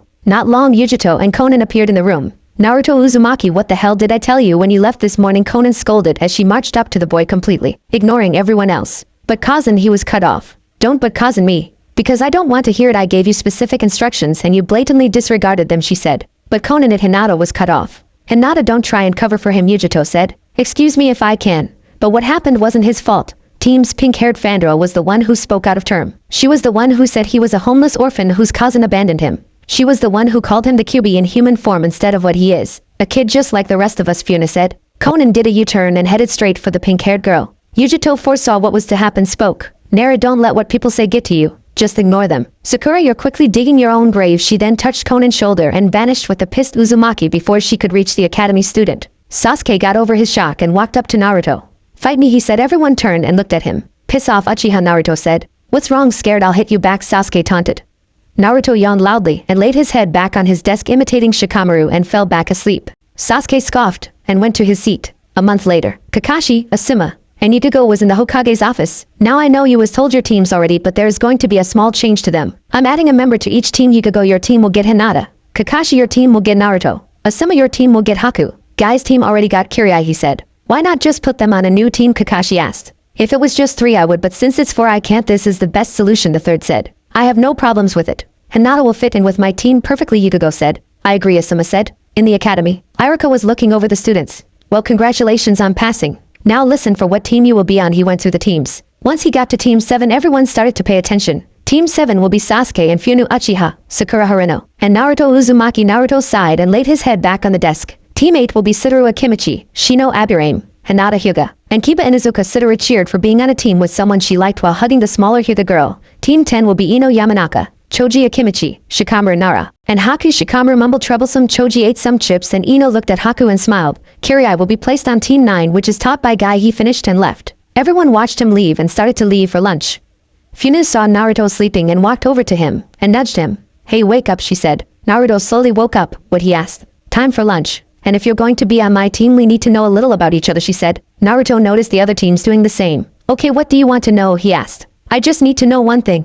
that you want bail when things get too hard on a mission or in a fight. I know for a fact I can't rely on team or his fangirl, and I'm willing to bet our sensei will treat team as if he is the best on the team. So I need to know I can rely on at least one person, she said. Naruto blinked at the straightforward question. No, I trained for the last 7 years to get to where I am. I'm not going to go running tail between my legs at the first sign of danger, he said. Good. I'm going to buy me something to eat. Our sensei is Kakashi. He will be late as hell, so come back at least 2 hours after lunch ends. She then shined away. Naruto got up and was called by Hinata. Come sit with us, she said. Naruto slowly walked over to them. Hey, he said, sitting down. Here, I made food for my team. There is extra. I have to start remembering everyone don't eat like Choji, who I usually cook lunch for, Satoru said. Thanks, I'm starving. Naruto grabbed the food and dug in. Hinata smacked him in the head, what he asked with food in his mouth. You're being rude, she said. Oh, sorry. Satoru, this is really good. I have to start coming to you to cook my food. He then went back to his food. Satoru blushed at the compliment. 45 later, when the Kurenai and Asuma had left with their team, leaving only Sasuke, Sakura, and Naruto. Naruto got up and walked to the window and jumped out before the two was able to say or do anything that got on his nerves. He stuck his hands in his pockets and walked around the village. 2 hours later, Naruto was jumping through the window and saw Funa walk to her seat. As soon as he sat down, the door opened. A silver-haired jounin with his hitai over his eye and was reading a perverted book that was probably written by Jiraiya. Naruto guessed walked into the room. He looked at them. My first impression, you all are worthless. Before he could say anything else, Naruto cut in. This coming from a cyclops who is reading porn and 2 hours late to get his genins, he said. Kakashi, Sasuke, and Sakura looked at him. Funa was thinking the same thing about Kakashi. Naruto Uzumaki, you are even more worthless than you look. Get to the roof, Kakashi said, then puffed away. Naruto smirked and shined away in a swirl of wind and water. Funa shined in a burst of fire. Kakashi looked surprised when Naruto appeared in a swirl of wind and water. Then Funa came in a burst of fire. Naruto sat on the step and started to daydream about eating ramen cooked, surprisingly by Satoru and not Tuchi. Eventually Sasuke and Sakura came to the roof. Good, now let's start with the introductions, Kakashi said. Sensei, why don't you go first to show us what you mean, Sakura asked. Kakashi shrugged. My name is Kakashi Hatake. I like many things, dislike many other things. I have a lot of hobbies. In my dream, he stopped. You next, Sakura, he said. My name is Sakura Harino. I like. She looked at Sasuke. I dislike Naruto no Baka and Funa no Baka. I don't have any hobbies. And my dream is to. She looked at Sasuke and giggled. Funa rolled her eyes and sighed in a dramatic way. You next, Lady Uchiha, Kakashi said. I have a name and it's Funa. My likes is none of your damn business, either is my dislikes. My hobbies are also none of your fucking business. As for my dream, you will know when it fucking happens if I decide to tell it to your perverted ass, Funa said, pissed off at how Kakashi addressed her. Naruto listened to her after ignoring both Kakashi and Sakura and smirked. Okay, Sasuke, you next, Kakashi said. My name is Sasuke Uchiha. I don't have any likes, and a lot more dislikes. My hobbies are getting stronger. My dream, no, my ambition is to kill a certain man, he said. Kakashi nodded his approval. Naruto looked over. Ain't dream and ambition the same damn thing, he asked. Yes, Funa simple said. So that whole thing you said about an ambition was pointless, Naruto said. Just introduce yourself, Uzumaki, Kakashi said. My name is Naruto Uzumaki. He left it at that and looked up at the sky. Your likes, dislikes, hobbies, and dreams, Kakashi asked. Naruto shrugged. Why should I tell you, he asked. That's the point of this exercise, Kakashi said. Yet no one else told any of that stuff except the fangirl and the brooding bastard, Naruto said. Naruto, you will do what the exercise says or I will send you back to the academy, Kakashi said. Bullshit, you have no power over my career whatsoever, Sensei, Naruto said. Your career, no. But I do have the power to send you back to the academy before it gets off the ground, Kakashi said. Try it. I'll even pay you $5 million if you can send me back to the academy, Naruto challenged. Okay, I want my money transferred to my account by the end of the week, Kakashi said. You say something, Naruto asked, turning his head from the sky and looked at Kakashi with a confused look that Funa couldn't help but laugh at. Kakashi glared. Just be prepared to pay me, he said, then was gone. Man, he sure likes to talk for someone who was 2 hours late, don't he, Naruto said. Funa walked over to the edge of the building. Uzumaki, you are a strange person. Funny but strange, she then jumped off the edge. Naruto ran and followed her off the edge of the building, shocking both Sasuke and Sakura. They went to the edge to see if they was hurt, and was surprised to only see Naruto running down the side of the building, then vanish in a trace of paper that started to float over at the village. Hinata was sitting with her team when she looked past Yuko into the sky. Hinata, what are you looking at, Yuko asked. Hinata pointed. Naruto, she said. What, I don't see anyone, Kiba said. Soon the paper floated down in front of Team 8 and stacked itself and slowly turned into Naruto. Sorry for the intrusion, but I was bored and I sensed Tina over here, he said. Don't worry, Naruto, we are almost finished here, Yuko smiled. How did you do that, Kiba yelled. Naruto looked at him. Do what he asked, then laid down and fell asleep. He sure does sleep a lot, Satoru said. Yes, it was a trait his cousin had, Hinata said. Yes, Kushino was almost as lazy as most Naros. Great Kunoichi, but lazy as hell, Yuko said. 2 months later in the Hokage's office. Team 7 was standing in the Hokage's office. So Kakashi, are you ready for another mission, the third asked. Yup, what do you have, Kakashi asked. Well, we have painting a fence, picking weeds, Helping an old lady buy groceries, Iruka was cut off. No, absolutely no way. Not anymore. I'm tired of doing chores that the Konohamaru Corps can do. The third raised an eyebrow at him, knowing his grandson. I'm a shinobi. I was trained to be a shinobi and I will die being a shinobi. I'm not a carpenter, a painter, a gardener, or anything else like that. My entire family was and always will be shinobi, so these chores you pass off as missions Iruka-sensei does not helps me in my development in any way, and I will not take it any longer. If I have to, I will go to Itokotsu-chan and complain to her, and we all know what she will do because you are preventing us from doing things that shinobi are supposed to do. I didn't come back here to be locked up in this village doing lazy-ass civilians' yard work. I want a real mission, and I want one now, damn it. And I'm sure that few agree that we are doing nothing but wasting time. We could be training or hanging with people we actually like, Naruto ranted. I agree with him. This stuff you pass as missions is a disgrace to our ancestors. I'm sure when my great-great-great-grandfather teamed up with the Senju clan to create this village, they didn't do it so us. Their pride and joy can sit around doing people's house chores. I mean, for team and in his pink shadow they are teaching them hard work. But for people who actually take being a kunoichi or shinobi seriously, this crap you're giving us makes me want to leave and join another village, Funa said. The third nodded his understanding. I would like to thank you both for stating your argument in a professional way instead of the loud and rather confusing way that Kiba did. But I will look through the missions and see if we have anything on your level that involve you leaving the village, he said. Naruto and Funa smiled. Hokage-sama, are you sure they can handle anything outside this village? Iruka asked. Iruka and Naruto spend most of his life outside the village. Not to mention both Funu and Naruto can take the Chunin exam now and pass. Possibly even the Jounin exams also. And Naruto was trained by 2 Senins plus Konan Uzumaki, Rin, Shizen, Anko, Kurenai, and Yujito, all elite Jounins. And Funu is a direct descendant of Madara, and her skills shows at activating and mastering the Sharingan by the age of 7. And she is years ahead of where Tachi was at this point, even if her rank doesn't show it, the third said. Iruka nodded and went through the files. Well, there is a guarding mission in Nami no Kuni. A bridge builder requested the mission, he said. The third nodded. You can come in, he announced. An old drunk came into the room. Here is the teen you paid for, the third told him. What I paid for shinobis or kunoichis, not barely potty-trained kids, the man said in a drunk slur. Naruto leaned towards Funu, who was the only person on his team he would willingly talk to. What's worse, a one-eyed pervert that's chronically late, or an old drunk trying to build a bridge, he whispered loudly. Funu and the third laughed a little. It depends on which I would have to deal with, because the drunk would be easy to lose and I can go on about my days, she whispered back loudly. I agree. Plus we don't risk the one-eyed pervert trying to peep on us, he replied. Naruto and Funu, you will show respect to your elders, Iruka yelled, bopping both on the head. Itai, what was that for Scarface? Naruto asked. Naruto, no baka, shut up. You're annoying, Sasuke-kun, Sakura yelled. Naruto blinked. Who is Sasuke? Oh wait, team's name is Sasuke, he asked. You leave tomorrow at noon from the main gate, the third said, dismissing them. The next day at the gate, Naruto walked to the gate and saw Funu walking there also. Don't you and team live together, he asked her. We share an apartment, but I try and stay away from him. I don't want to catch his I'm an asshole disease, Funa replied. Naruto laughed. You're funny when you open up to people, he said. Funa shrugged. I only open up to people who have earned my respect, she said. So you don't respect Hina? Naruto asked. She looked at him. Respect have nothing to do with that. She has amazing skills. She is someone who I can have as a rival to help me grow stronger, she said. Naruto nodded. I wish I had someone like that. I mean, don't get me wrong, the girls are plenty strong, but it's hard to have a rivalry with them because we are so close, he said. Don't worry, you will find the perfect one soon enough, Funa said. Kakashi walked up with Tazuna, Sasuke, and Sakura. Naruto looked at Kakashi, then at Funu and back. He then grabbed his heart. Oh no, the world is coming to an end. He is on time, he said in a dramatic way while falling back as if having a heart attack. Tazuna and Funa laughed. The other three scoffed at him. Let's go, we don't want to fall behind, Kakashi said. Too late to try and turn over a new leaf, you're already way behind on the time thing. I'm willing to bet you was late for your own birth, Naruto commented. Uzumaki, shut up, Kakashi said. What crawled in his house and changed his porn out with gay porn? Naruto whispered to Funa, who laughed hard because Naruto told her about the prank him and the Konohamaru Corps pulled last night. They was walking and Naruto finally stopped cracking jokes about his team and was quiet. They passed a puddle that Naruto and Funa immediately knew meant trouble. Naruto slowly bit his finger while Funa readied her bow staff.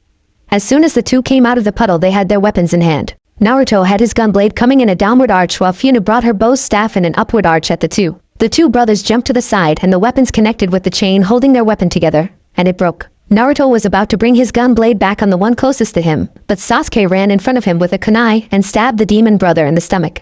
Naruto looked over at Funa and saw Shiwa watching them with her enemy on the ground disarmed and her staff to his neck, she smiling at him. Kakashi came out from the trees. Good job, Lady Uchiha and Sasuke, I would expect no less from two Uchihas, he said. Yes, just give my hard work to the brooding asshole, why don't you? Naruto mumbled under his breath. Kakashi turned to Tazuna. Is there something you're not telling us, he asked. Not that I know of, Tazuna said. Then why was those two attacking you, Kakashi asked. Tazuna told them about Gato. You lied and could have resulted in Sasuke's, Funu's, or Sakura's death. Kakashi was cut off. What am I invisible here? Naruto asked. Like I was saying, you holding information from us could have resulted in the deaths of these kids. Would you have wanted that on your soul? Kakashi asked. Apparently his village's and family safety was more important, Naruto said, as if it was obvious. And the fact that he tried to refuse us from coming should have told you something was up, Funu said. Anyway, this mission is AB ranked, and they are only a genin, Kakashi said. Yeah, in rank. But that's not the important, it's level that's important, and Jiraiya himself told me that I'm a level C shinobi, and I am willing to bet that Funu is also at least a level C kunoichi, while the demon brothers are also level C, so by that information we can do this mission, Naruto stated logically. I can't risk those three dying on this mission, Kakashi said. And I don't care what you can risk or can't risk. I'm still going on this mission whether you like it or not, Naruto said. You are not going nowhere but back to the village, Kakashi said. Naruto bit his thumb again. Summoning no jutsu, he summoned a medium-sized messenger dragon. Can you find Jiraiya and bring him here, he asked. The dragon flew off. Everyone looked surprised at him, knowing the summoning jutsu, and summoning a dragon no less. 10 minutes later the dragon returned with Jiraiya on its back. Gaki, this better be important. I was in the middle of research for my next book, he said. Naruto rolled his eyes. Sensei here don't believe that you told me that I'm a C-level shinobi and is determined that he can't risk Team Funu and Flat Chest dying, while not even worried about my own safety on a mission that we clearly are capable of doing, he said. Jiraiya looked at Kakashi. Are you saying that I don't know what I'm talking about when I train someone? I, the one who trained the Yandane, who by the way trained you. Are you suggesting that I would lie to a shinobi on what level they are? And more importantly, Kakashi, if I find out you're playing favorites with your genins, you will have more problems than you and your constant copying others' jutsus can handle, he said. No, Jiraiya-sama, I'm not playing favorites. And I just said that the council would be disappointed if something happened to them, Kakashi said quickly. Just know if I get another complaint from Naruto, my godson, you will be in a world full of hurt, Jiraiya said, then tossed Naruto a scroll. You better have that jutsu completed when you return. He then vanished. Naruto smiled brightly at the terrified look in Kakashi's one eye. Funa couldn't help but smile at Kakashi being put in his place and walked over to Naruto. So the Uzumaki can do more than swing his feet and arms, she joked. Do I sense a hint of jealousy from the ever-upbeat Uchiha? He joked back. Then they both started to laugh. Right then, let's get going, Kakashi said. As they walked, Funa started to speak. So what jutsu was in the scroll, she asked. Mokutan. 4 pillars prison, Naruto said. Funa looked at him shocked. You can do Mokutan jutsu, she said. Yes, please don't tell anyone. I don't want to deal with people treating me like they do you and Team Naruto said. Sure, I'll keep your secret, but it will cost you, Funa said. What if I can get you a summon contract, Naruto said. Funa thought. What can you get, she asked. Naruto thought. There is a lion contract in Nami no Kuni, but you have to find it. The dragon then puffed away. I'll help you find it, Naruto said. Deal, Funa said. Team 7 was walking to Nami no Kuni when Naruto thought of something. Funa, you know about me. Why have you never told me about you, he asked. Funa shrugged. You never asked, she said. Well, can you tell me about you, he asked. It's a long story, she warned. I want to know more about you, he told her. Fine, Funa said. Flashback. Funa's Uchiha was walking around the Uchiha district by herself. Being a direct descendant of Madara, she was treated like royalty by everyone in the clan, and it annoyed her. Instead of praising her for how hard she trained, they praised her for things that happened decades before she was born. And having the long hair and some facial appearance of Madara didn't help. She was the youngest living Uchiha, only 5 years old. But she was already predicted by the clan elders to be a prodigy. As she thought about that, it pissed her off even more. They never even saw my fight. Or train for that matter. How do they know I'm going to be a prodigy, she thought. In short, everyone in the clan was starting to annoy her. Her parents died on a mission, and instead of treating her like they would any other Uchiha orphan, they treated her like she was queen of the world. She quickly developed an attitude that said, fuck with me and I'll hurt you even if I am only 5, and a few times she went through on that to one. Sasuke Uchiha, the boy closest to her age, only a year older, after he kept asking for her hand in marriage. Honestly, I'm 5 fucking years old. Why the hell would I think about marrying anyone, let alone someone who can't beat me, she thought angrily. Her mental rant on how pissed off she was at the Uchiha clan was interrupted. Funu. Dinner's ready, her guardian said. Yes, Miss Mikoto, Funu replied kindly to the older woman. Funu, why am I the only one who you don't talk to as if you hate them, Mikoto asked. You're the only one who don't treat me as if I'm some kind of princess. You treat me the same as you do every other Uchiha kid. Like a kid, Funa said. Mikoto smiled. Because you are a kid in my eyes, but to everyone else you are the princess of the Uchiha clan, she said. Why I don't want to be a princess, I want to be just Funu and create my own path. I hate how everyone thinks they have to give me everything, Funa said. I know you do, sweetie. But you only have to put up with it for a few more years until you get on a genin team, Mikoto said. Funa followed Mikoto in silence to her house and took her normal seat next to Sasuke. Sasuke blushed like usual, which Funa ignored, and grabbed a plate and filled it with potatoes and fish, her favorite dinner. As she started eating, she felt a pair of eyes on her and looked up. What, she asked? Funa, I know you have been training by yourself, but now I'm going to start training you, Fugaku said. What, Otosan, can you train me, Sasuke asked. Of course he will, Sasuke-kun, Mikoto said. Fugaku was about to object until Mikoto glared at him. Of course, son, you can train with us, he said, nervously looking at Mikoto, who smiled sweetly at him. Funa rolled her eyes. Yeah, whatever. Not like I have a choice, she said. Of course you have a choice. You're the heir to the clan, Fugaku said. No, she don't have a choice. This isn't an option, it's time for her to get trained formally by someone who knows what they are doing, Mikoto said. Mikoto, she does have a choice in this, Fugaku said. Why is that? Because she is a descendant of Madara or because she is the heir, Mikoto asked. Well, both, Fugaku said. Mikoto pinched the bridge of her nose. You're letting a 5-year-old tell you what to do, yet you boast about being the strongest in the clan. You're a walking contradiction and you're sleeping on the couch for the next month, she said. Well, why I didn't do nothing, Fugaku said. This is not a discussion or you don't have an option. Do not come into my room this month, Mikoto said and started to eat. Funa smiled and continued to eat her food. Thank you, Miss Mikoto, she said. Don't thank me, dear, and no more, Miss Mikoto. You're as much of my family as anyone else. Just call me Mikoto, she said. The next day, Funa just finished training with Sasuke and Fugaku. The entire thing was supervised by Mikoto because Fugaku was showing special attention to Funa and not training them how he was supposed to.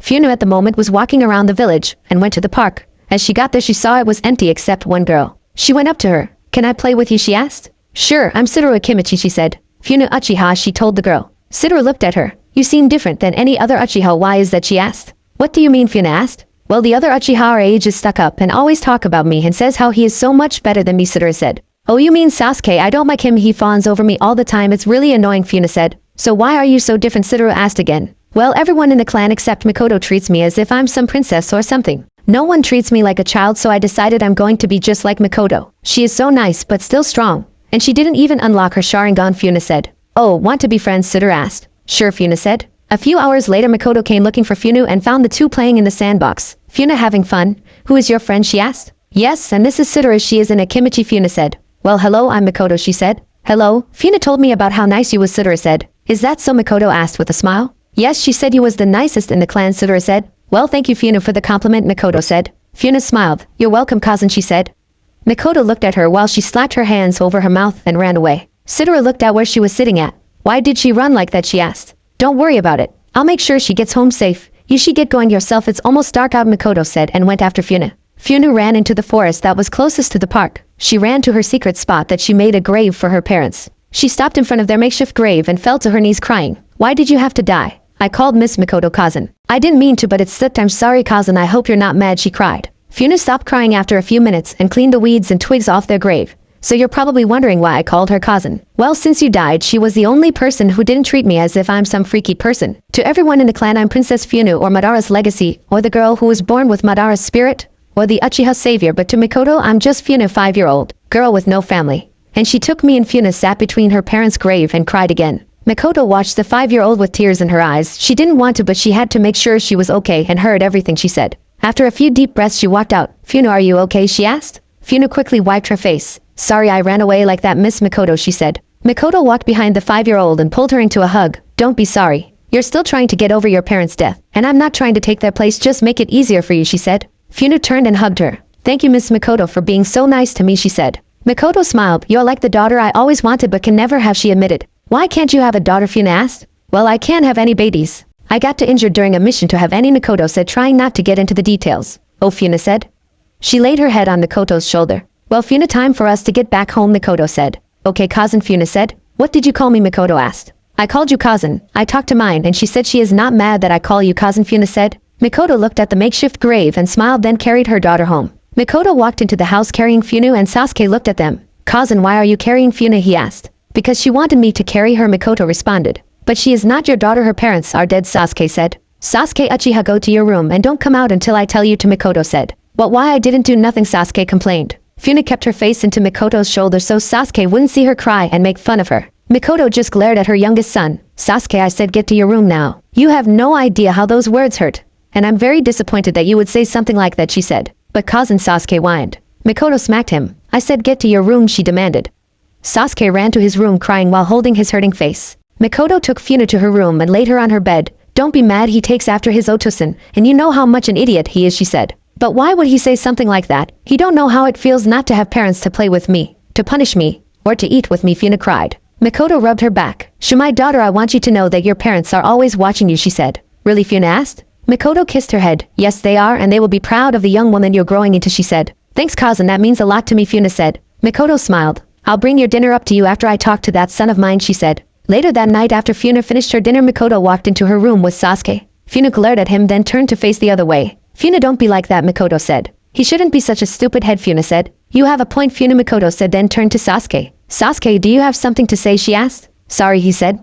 Funa just ignored him. Sorry for what Mikoto asked. Sorry for what I said, Sasuke said. And Mikoto asked? And I will never say it again, or I will be in trouble, Sasuke said. Funa still ignored him. Funa, Mikoto said. Fine, I forgive you for being a stupid head, she said, not looking at him. Good, now time for bed, both of you, Mikoto said. Once she heard Sasuke walk out, Funa turned around. Can you train me instead, she asked. Are you sure Fugaku is stronger than I am, Mikoto asked. I don't care how strong he is. I don't want to be strong. I want to be like you, a great kunoichi, wife, and cousin, Funa said. Sure, I'll train you, Funa, but I won't go easy on you just because you're my daughter, Mikoto said. Funa smiled. Thanks, cousin, she said, and closed her eyes to sleep. 2 months later, Funa and Sasuke was standing across from each other in the training field. Be careful, you two. This is just a spar, don't try and hurt each other, Mikoto said. Begin, Fugaku said. Sasuke took off towards Funa and aimed a punch towards her head. Funa ducked under the hit and tried to kick Sasuke in the stomach. The older boy used his greater speed to dodge and get behind Funa. Funa wasn't no slouch in the speed department either, and showed how her training with Mikoto helped her by being able to keep up with Sasuke, who was said to be the fastest young Uchiha.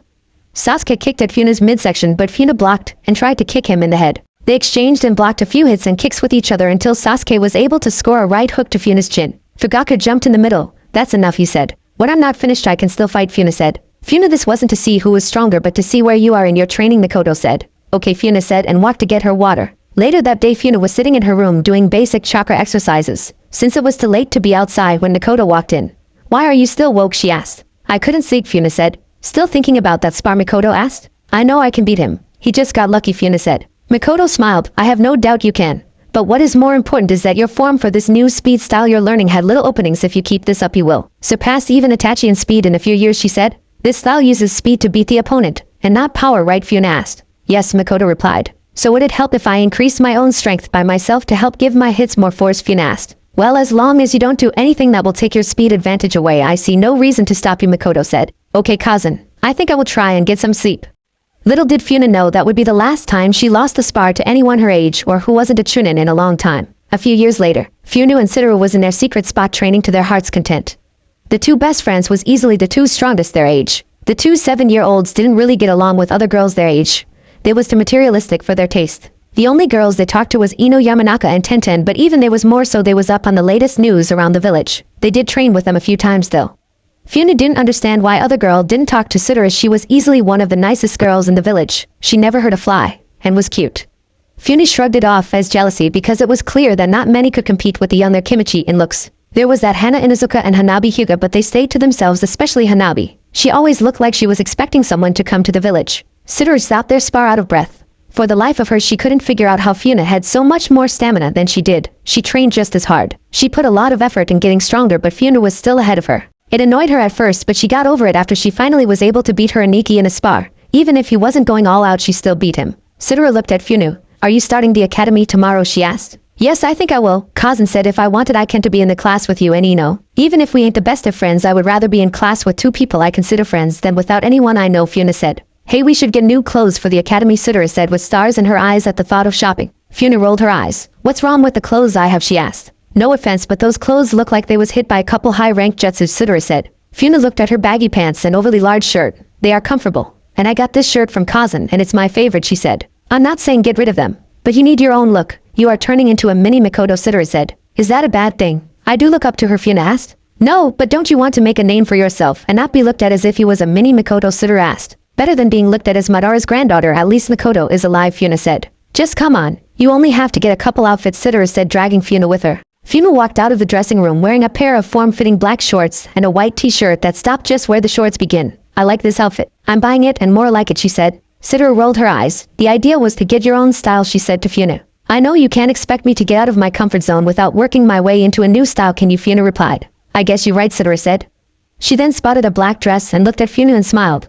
Don't even think about it, Funa growled out. Oh, come on please, Satoru said. Not in all the levels of hell will I buy that thing, Funa growled. But I never seen you in a dress, Satoru countered. And if I have any say in it, which I do, you won't, Funa said. Please, at least try it on, and I won't never ask you to try on a dress again, Satoru asked. Funa looked at her. On the Akimichi honor, she asked after a while. On the Akimichi honor, I will never ask you to try on a dress after today. Unless you ask my help to find you one, Satoru said. Fine, but no one better not find out about this, Funa said. She then took the dress and went into the dressing room. After a few minutes she called out. Satoru, how do you put this thing on, she asked. Satoru had to suppress her giggles. Hold on, I'll help you, Satoru said, and walked into the room with her. After she had the dress on, Satoru and Funa stepped out of the dressing room and Satoru looked at her. Funa didn't know what to do, so she spent around so Sitoru can see the entire thing. What do you think, she asked. You're beautiful. I would ask you to buy it, but I made a promise, Sitoru said. Funa thought. Well, it feels weird, she said. At least you know how to put on a dress if you ever need to wear one, Sitoru said. Yeah, but I never will, Funa said. What about when you get married or if you go to a funeral, Sitoru asked. Funa shrugged. I'll wear my normal clothes, she said. A few years later, Funa was staying at the Akimichi compound when the village's alarm went off. The two 10-year-olds jumped off the couch and ran to find Sitoru's parents. Chusa ran to them. Come with me, Funa. Sitoru, go in the kitchen with your cousin and Choji, he said. Chusa put his hand on Funa's shoulder and vanished from Sitoru's view with a shunshin and appeared in the hospital. What happened to Sasuke, she asked. There was a murder in the Uchiha clan, the third said. A murder? What happened? Is everyone else okay? Funa asked, worried. I don't know how to tell you, but you and Sasuke are two of the last 3 Uchihas, the third said. What do you mean? Funa asked, scared of what she was hearing. Itachi killed the Uchihas except you and Sasuke. He also put Sasuke in the hospital. I think he used the Manjiki Sharingan to show him killing everyone and caused Sasuke to go unconscious, the third said. Funa dropped to her knees crying. And Kazan, is she dead? Also, she asked, already knowing the answer but had to ask anyway. After all, she was the only Uchiha that was ever nice to her. I'm sorry, Funa. I know how much Mikoto meant to you after your parents died. The third was cut off. And no, you don't know anything. I lost my cousin twice. How could you know what I feel? How can any of you know how I feel? Funa yelled as her fully mastered Sharingan activated and started to spin from her emotional loss. She then jumped out the window and ran away from everything. The third and Chusa looked at the window the 10-year-old jumped out of. I hope she is going to be okay, Chusa said. As do I, the third said. She is right, you know. No one knows what it's like to lose 2 cousins. Most of us never lost our first, Chusa said. I know, but what can we do besides give her time and our support, the third asked. I don't think she wants our support. Honestly, I have seen this girl in action, and she is amazing. It's no wonder Mikoto takes so much pride in her, even saying she is better than Itachi when he was at her age. I think the only thing we can do is wait, and hope this don't kill the girl we all knew as Funa and create the girl the Uchihas called Madara's granddaughter, Chusa said. You're right. Now I have a large funeral to plan, the third said. Funa ran, then ran some more, and ran again. She didn't know where she was going. She could barely see in front of her face with all the tears. When she stopped, she found herself in a familiar place. Oh cousin, why do everything always get taken away from me? She cried to the 2 makeshift graves. Funa just sat there crying her eyes out. 3 days later, the day of the Uchiha funeral was upon the village, and no one had seen Funa even once since she was told the news. Everyone was worried, none more so than Sitoru, the girl's self-proclaimed oldest sister. She sat in the front of the funeral service in hopes that Funa would come and let her help her through this. To Sitoru's surprise, everyone in the village, even the Hyugas who hated the Uchihas, was at the funeral. She walked up to Hayashi. Not to be rude, but why are the Hyugas here? I thought you hated the Uchihas, she asked in confusion. Hayashi nodded. I understand the reason for the question, and we do hate each other. But the Hyugas don't have a reason not to come to the funeral if it involves someone from this village. And no matter how much we hated each other, we both depended on the other to keep enemies from outside the village off our back while we watched over our half of the village, he explained. So what will you do now? Sitoru asked. I will do what I can to keep the village safe like always. Today is a time to mourn, but our enemies will not take it easy on trying to catch us off guard, and as long as the Hyuga clan is alive, we will do all we can to make up for the loss of one of the largest shinobi clans in the village. Of course we can't do it by ourselves, and I would expect the other shinobi clans to do the same, Hayashi said. Oh, was all Sitoru said as she walked back to her seat. Everyone who was around was just as surprised at what Hayashi said, all knowing how many times Hayashi and Fugaka tried to kill each other. Funa woke up still tired after making another makeshift grave, this one for her second cousin. She looked at them. Sorry I wasn't there to protect you, cousin, she said. As she turned and started to walk away, she remembered what Mikoto said. A true kunoichi doesn't look for revenge. A true kunoichi don't fight to kill. A true kunoichi fight to protect what's important to her. A true kunoichi will always protect what's important to her until her last breath. When the time comes, Funa, will you be a true kunoichi, or will you be an avenger and dishonor all those who gave their lives to protect you? Funa smiled as remembered those words and headed towards the village. The funeral was just about over when the gate to the grave house was opened. Everyone turned in shock at the beauty that just walked into the funeral. Sitoru couldn't help but smile as she saw her best friend in that dress she tried on a few years ago. It did surprise Sitoru that she could still fit it. But then again, while everyone grew, Funa remained one of the smallest people in the entire village, standing at a mere 4 foot 5 inches. Every guy within 5 years of her age in the funeral stared awestruck and drool out of their mouth at her. She was wearing a long black dress that touched the ground. It was strapless, and hair was no longer in her usual bun but hung down her back, just like both her cousins' hair did. She slowly walked up to the front of the funeral and saw Sitoru and hugged her quickly, then stepped up by the Hokage. Can I say something, she asked. Of course, the third said. Funa turned and faced everyone and was about to speak, but her words caught in her throat, and she started to cry again. For a few minutes everyone looked at her with tears in their eyes. Sitoru finally got up and ran up to her friend. Come on, let it all out. We can wait, she whispered while hugging her. 5 minutes later Funa stopped crying. Better, Sitoru asked. Yes, thanks, Sitoru, Funa replied. Sitoru was about to walk back down to her seat, but Funa grabbed her. Can you stay with me, she asked. Of course, Sitoru smiled and stood next to her for moral support. Funa breathed. I'm sure you all know who I am, so I won't bother telling you. But I would like to say that Makoto was the closest person to me since my cousin died. She became my second cousin. Funa stopped and had to force back tears. She taught me everything I know, and at times I wasn't the best person to deal with, but she just smiled and said it'd take time to get used to having someone to look after me. She even taught me how to smile again when my cousin was killed on her mission. Funa stopped and thought of what to say next. I remember one day I was mad and tried to kill Sasuke because he started to talk about my cousin. When cousin Makoto stopped me, she took me to our training area and looked me in the eyes and said, "A true kunoichi doesn't look for revenge. A true kunoichi don't fight to kill. A true kunoichi fight to protect what's important to her. A true kunoichi will always protect what's important to her until her last breath. When the time comes, Funa, will you be a true kunoichi, or will you be an avenger and dishonor all those who gave their lives to protect you?" At first I didn't know what she meant, but I think now. Funa stopped and looked back at the graves of the Uchihas. I think now I understand. They wouldn't want me to get revenge. I have friends who love me. I have people to protect. I have a village to keep safe. I have a legacy to carry out. I am a kunoichi, and kunoichis don't look for revenge, they protect. I will do everything in my power to protect those I care for and those who can't protect themselves. I think that's what she meant. A true kunoichi doesn't go out trying to get killed or kill. She only raises her hands to kill for the kids, men, women, and old people who can't do it themselves. A kunoichi never takes a life for her own gain. Funa finished. Once she stopped talking, it was quiet for a minute, then slowly everyone started to clap for her. Sudara turned and pulled Funa into a hug. "What a great speech, Funa," she praised. Funa smiled. "I couldn't have done it without you," she said. The two went back and sat down. The third stepped up. "I think everyone here will agree that what Funa said is true on so many levels and don't just apply to kunoichis, but also shinobis, and we can only hope Sasuke takes the same attitude," he said. A week later, Funa was standing inside the council's office. "We think it's a good idea for you and Sasuke to date," one of the council members said. "And who gave you any idea I would take anything you consider into consideration?" Funa asked coldly. "It's for the best. This way we can start to rebuild the Uchiha clan as soon as possible," another council member said. "Look, you fucking bastards, I'm not a damn baby making factory. I'm a kunoichi, and if I decide to have any children at all, it will not be with that fucking arrogant, stuck-up, selfish, asshole Sasuke. It will be with who I chose," Funa said. "You don't have a choice," the council member said. "Oh, I want you to try and force me to do anything, and you will see just why." Cousin said I was better than Itachi, Funa threatened.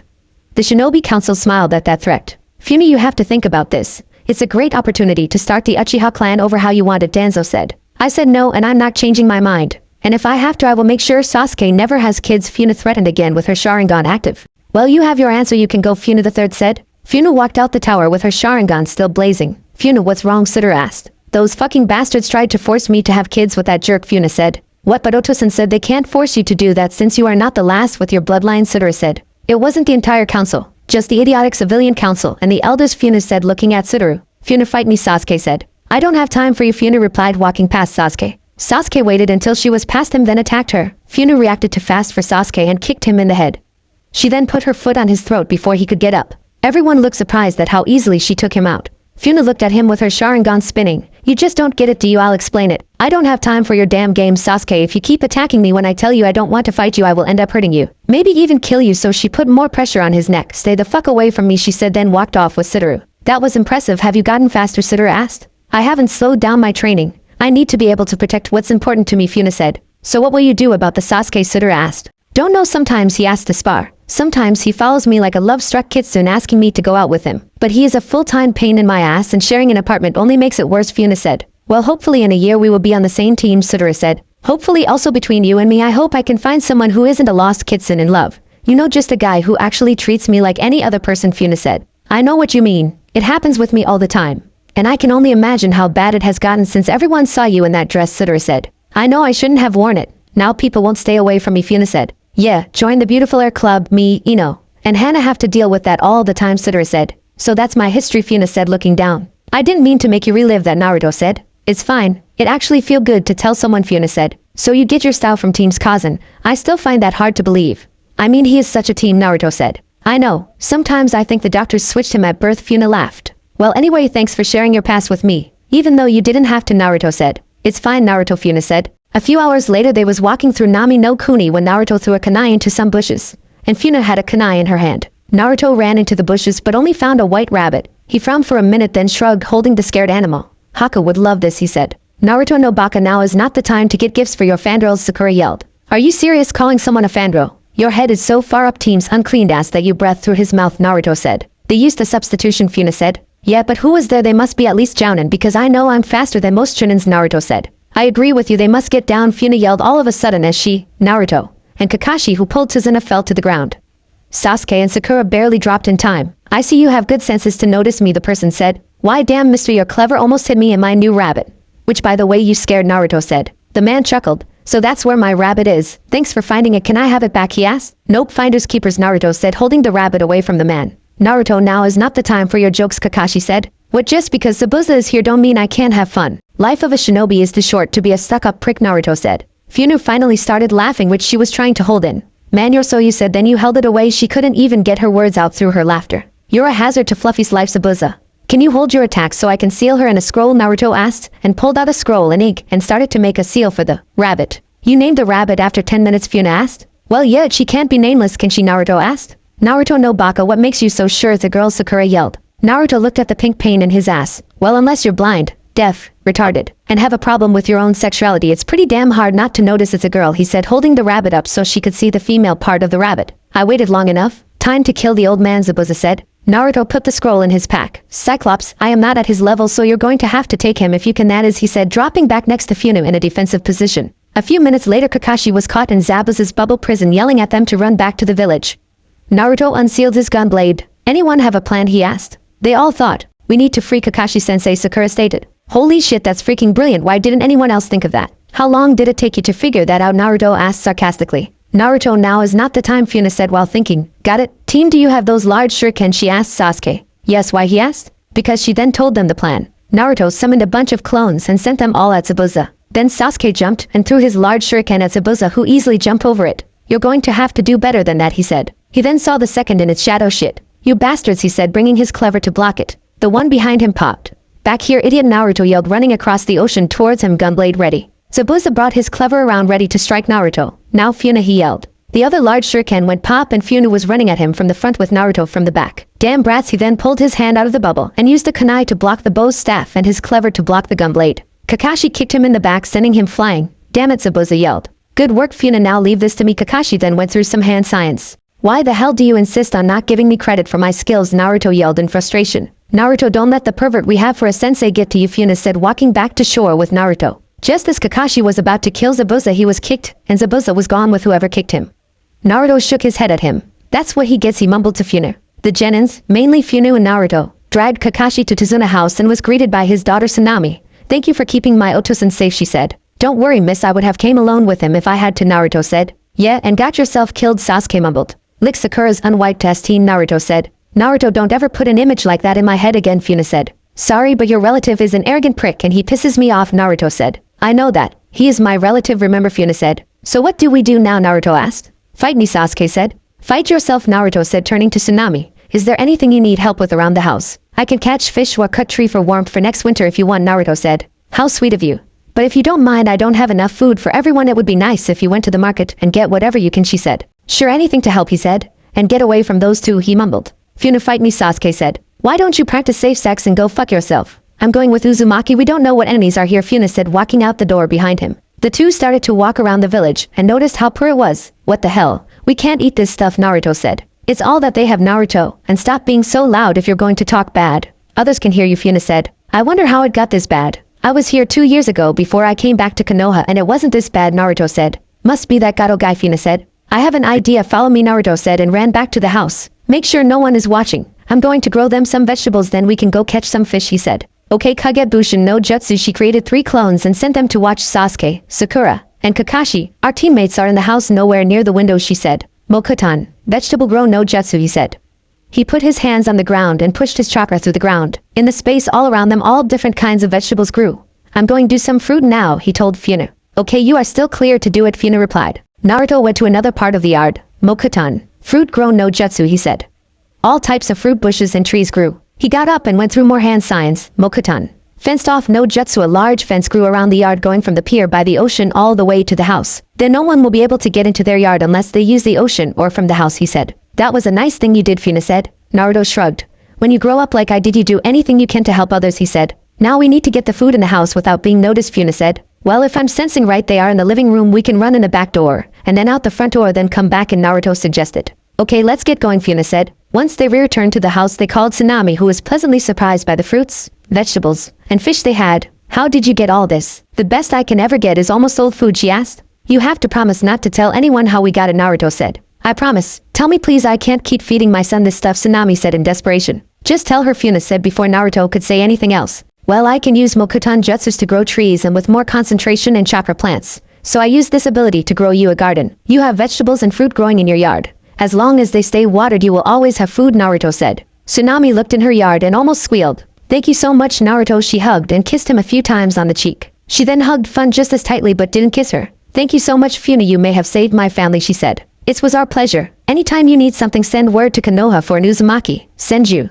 or Funu, and we will come help you, Funa said. That night at dinner, Tazuna and Inari was surprised at the freshness and tastiness of the food and got curious. Mom, where did you get this food from? It's so good, Inari asked. Tsunami could keep the giddiness and squeal out of her voice but knew her promise. Naruto and Funa intercepted a cart of vegetables, fruit, and fish going to Gato and killed the samurai and took the food for us, son. She easily lied with all the happiness in the world. Thank you too. You kept my grandpa safe and got us good food. If there is anything I can do to thank you, then let me know, Inari said. Just don't give up faith in your country as long as you believe things will turn around, Naruto said. And always look after your cousin and show her your love as much as possible. You never know when you want have her no more, Funa said. Kakashi slowly came down the steps. I knew I smelled something delicious, he said. You can thank those too. They caught a shipment of food headed to Gato and brought it here as payment for letting you all stay here. Tsunami lied again. Kakashi eyed the two. Is that so? Then a good job is in order, he said. Finally I get some freaking recognition on this damn team, Naruto said. Kakashi sat down and Tsunami brought him some food. Now I will be out of commission for a few days. So while I'm out I want you four to learn tree walking and water walking, he said.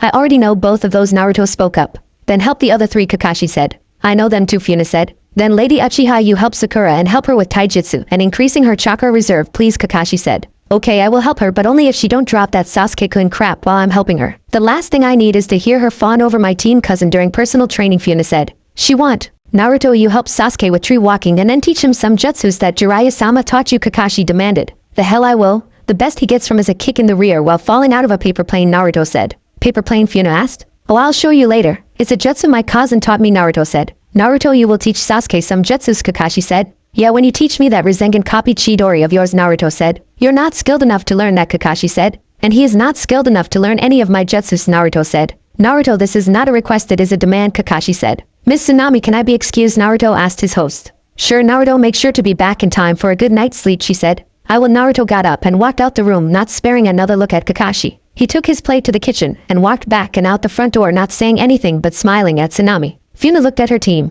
Can I be excused? She asked Tsunami. Sure, she replied. I'll make sure he is safe, and took her plate to the kitchen and ran after Naruto. Hey, slow down, she said once she caught up. Funa, why are you out here? He asked. She shrugged. You think I want to be stuck in there with an arrogant cousin, Fandro, and a sensei who is clearly playing favorites with Sasuke? He even treat him better than he treats Mai, and I'm the freaking heir to the clan, she said. Right, well, want to see that jutsu I told you I would show you? He asked. Yes, please, she said. It's another bloodline. From my cousin's side of the family, he told her. Kami origami. Paper plane, he said, going through hand signs. A large piece of paper came out of the ground and formed into an airplane. The girls at home love this technique. They always have me take them on rides over villages with it, he said. Can we go for a ride? She asked. Sure, he helped her up on the paper plane. Careful. And don't make sudden moves. Once it's in the air, it's not as strong. And if I use Kyuubi's chakra, it won't fly as fast, Naruto told her, and jumped behind her. Okay, I'm ready, she said. Naruto used his futon element, and propelled the plane into the air and over Nami no Kuni. As they flew over the country, Funa noticed something. Naruto, look, I think I found Gato's hideout, she said, pointing to the large building with a ton of samurais.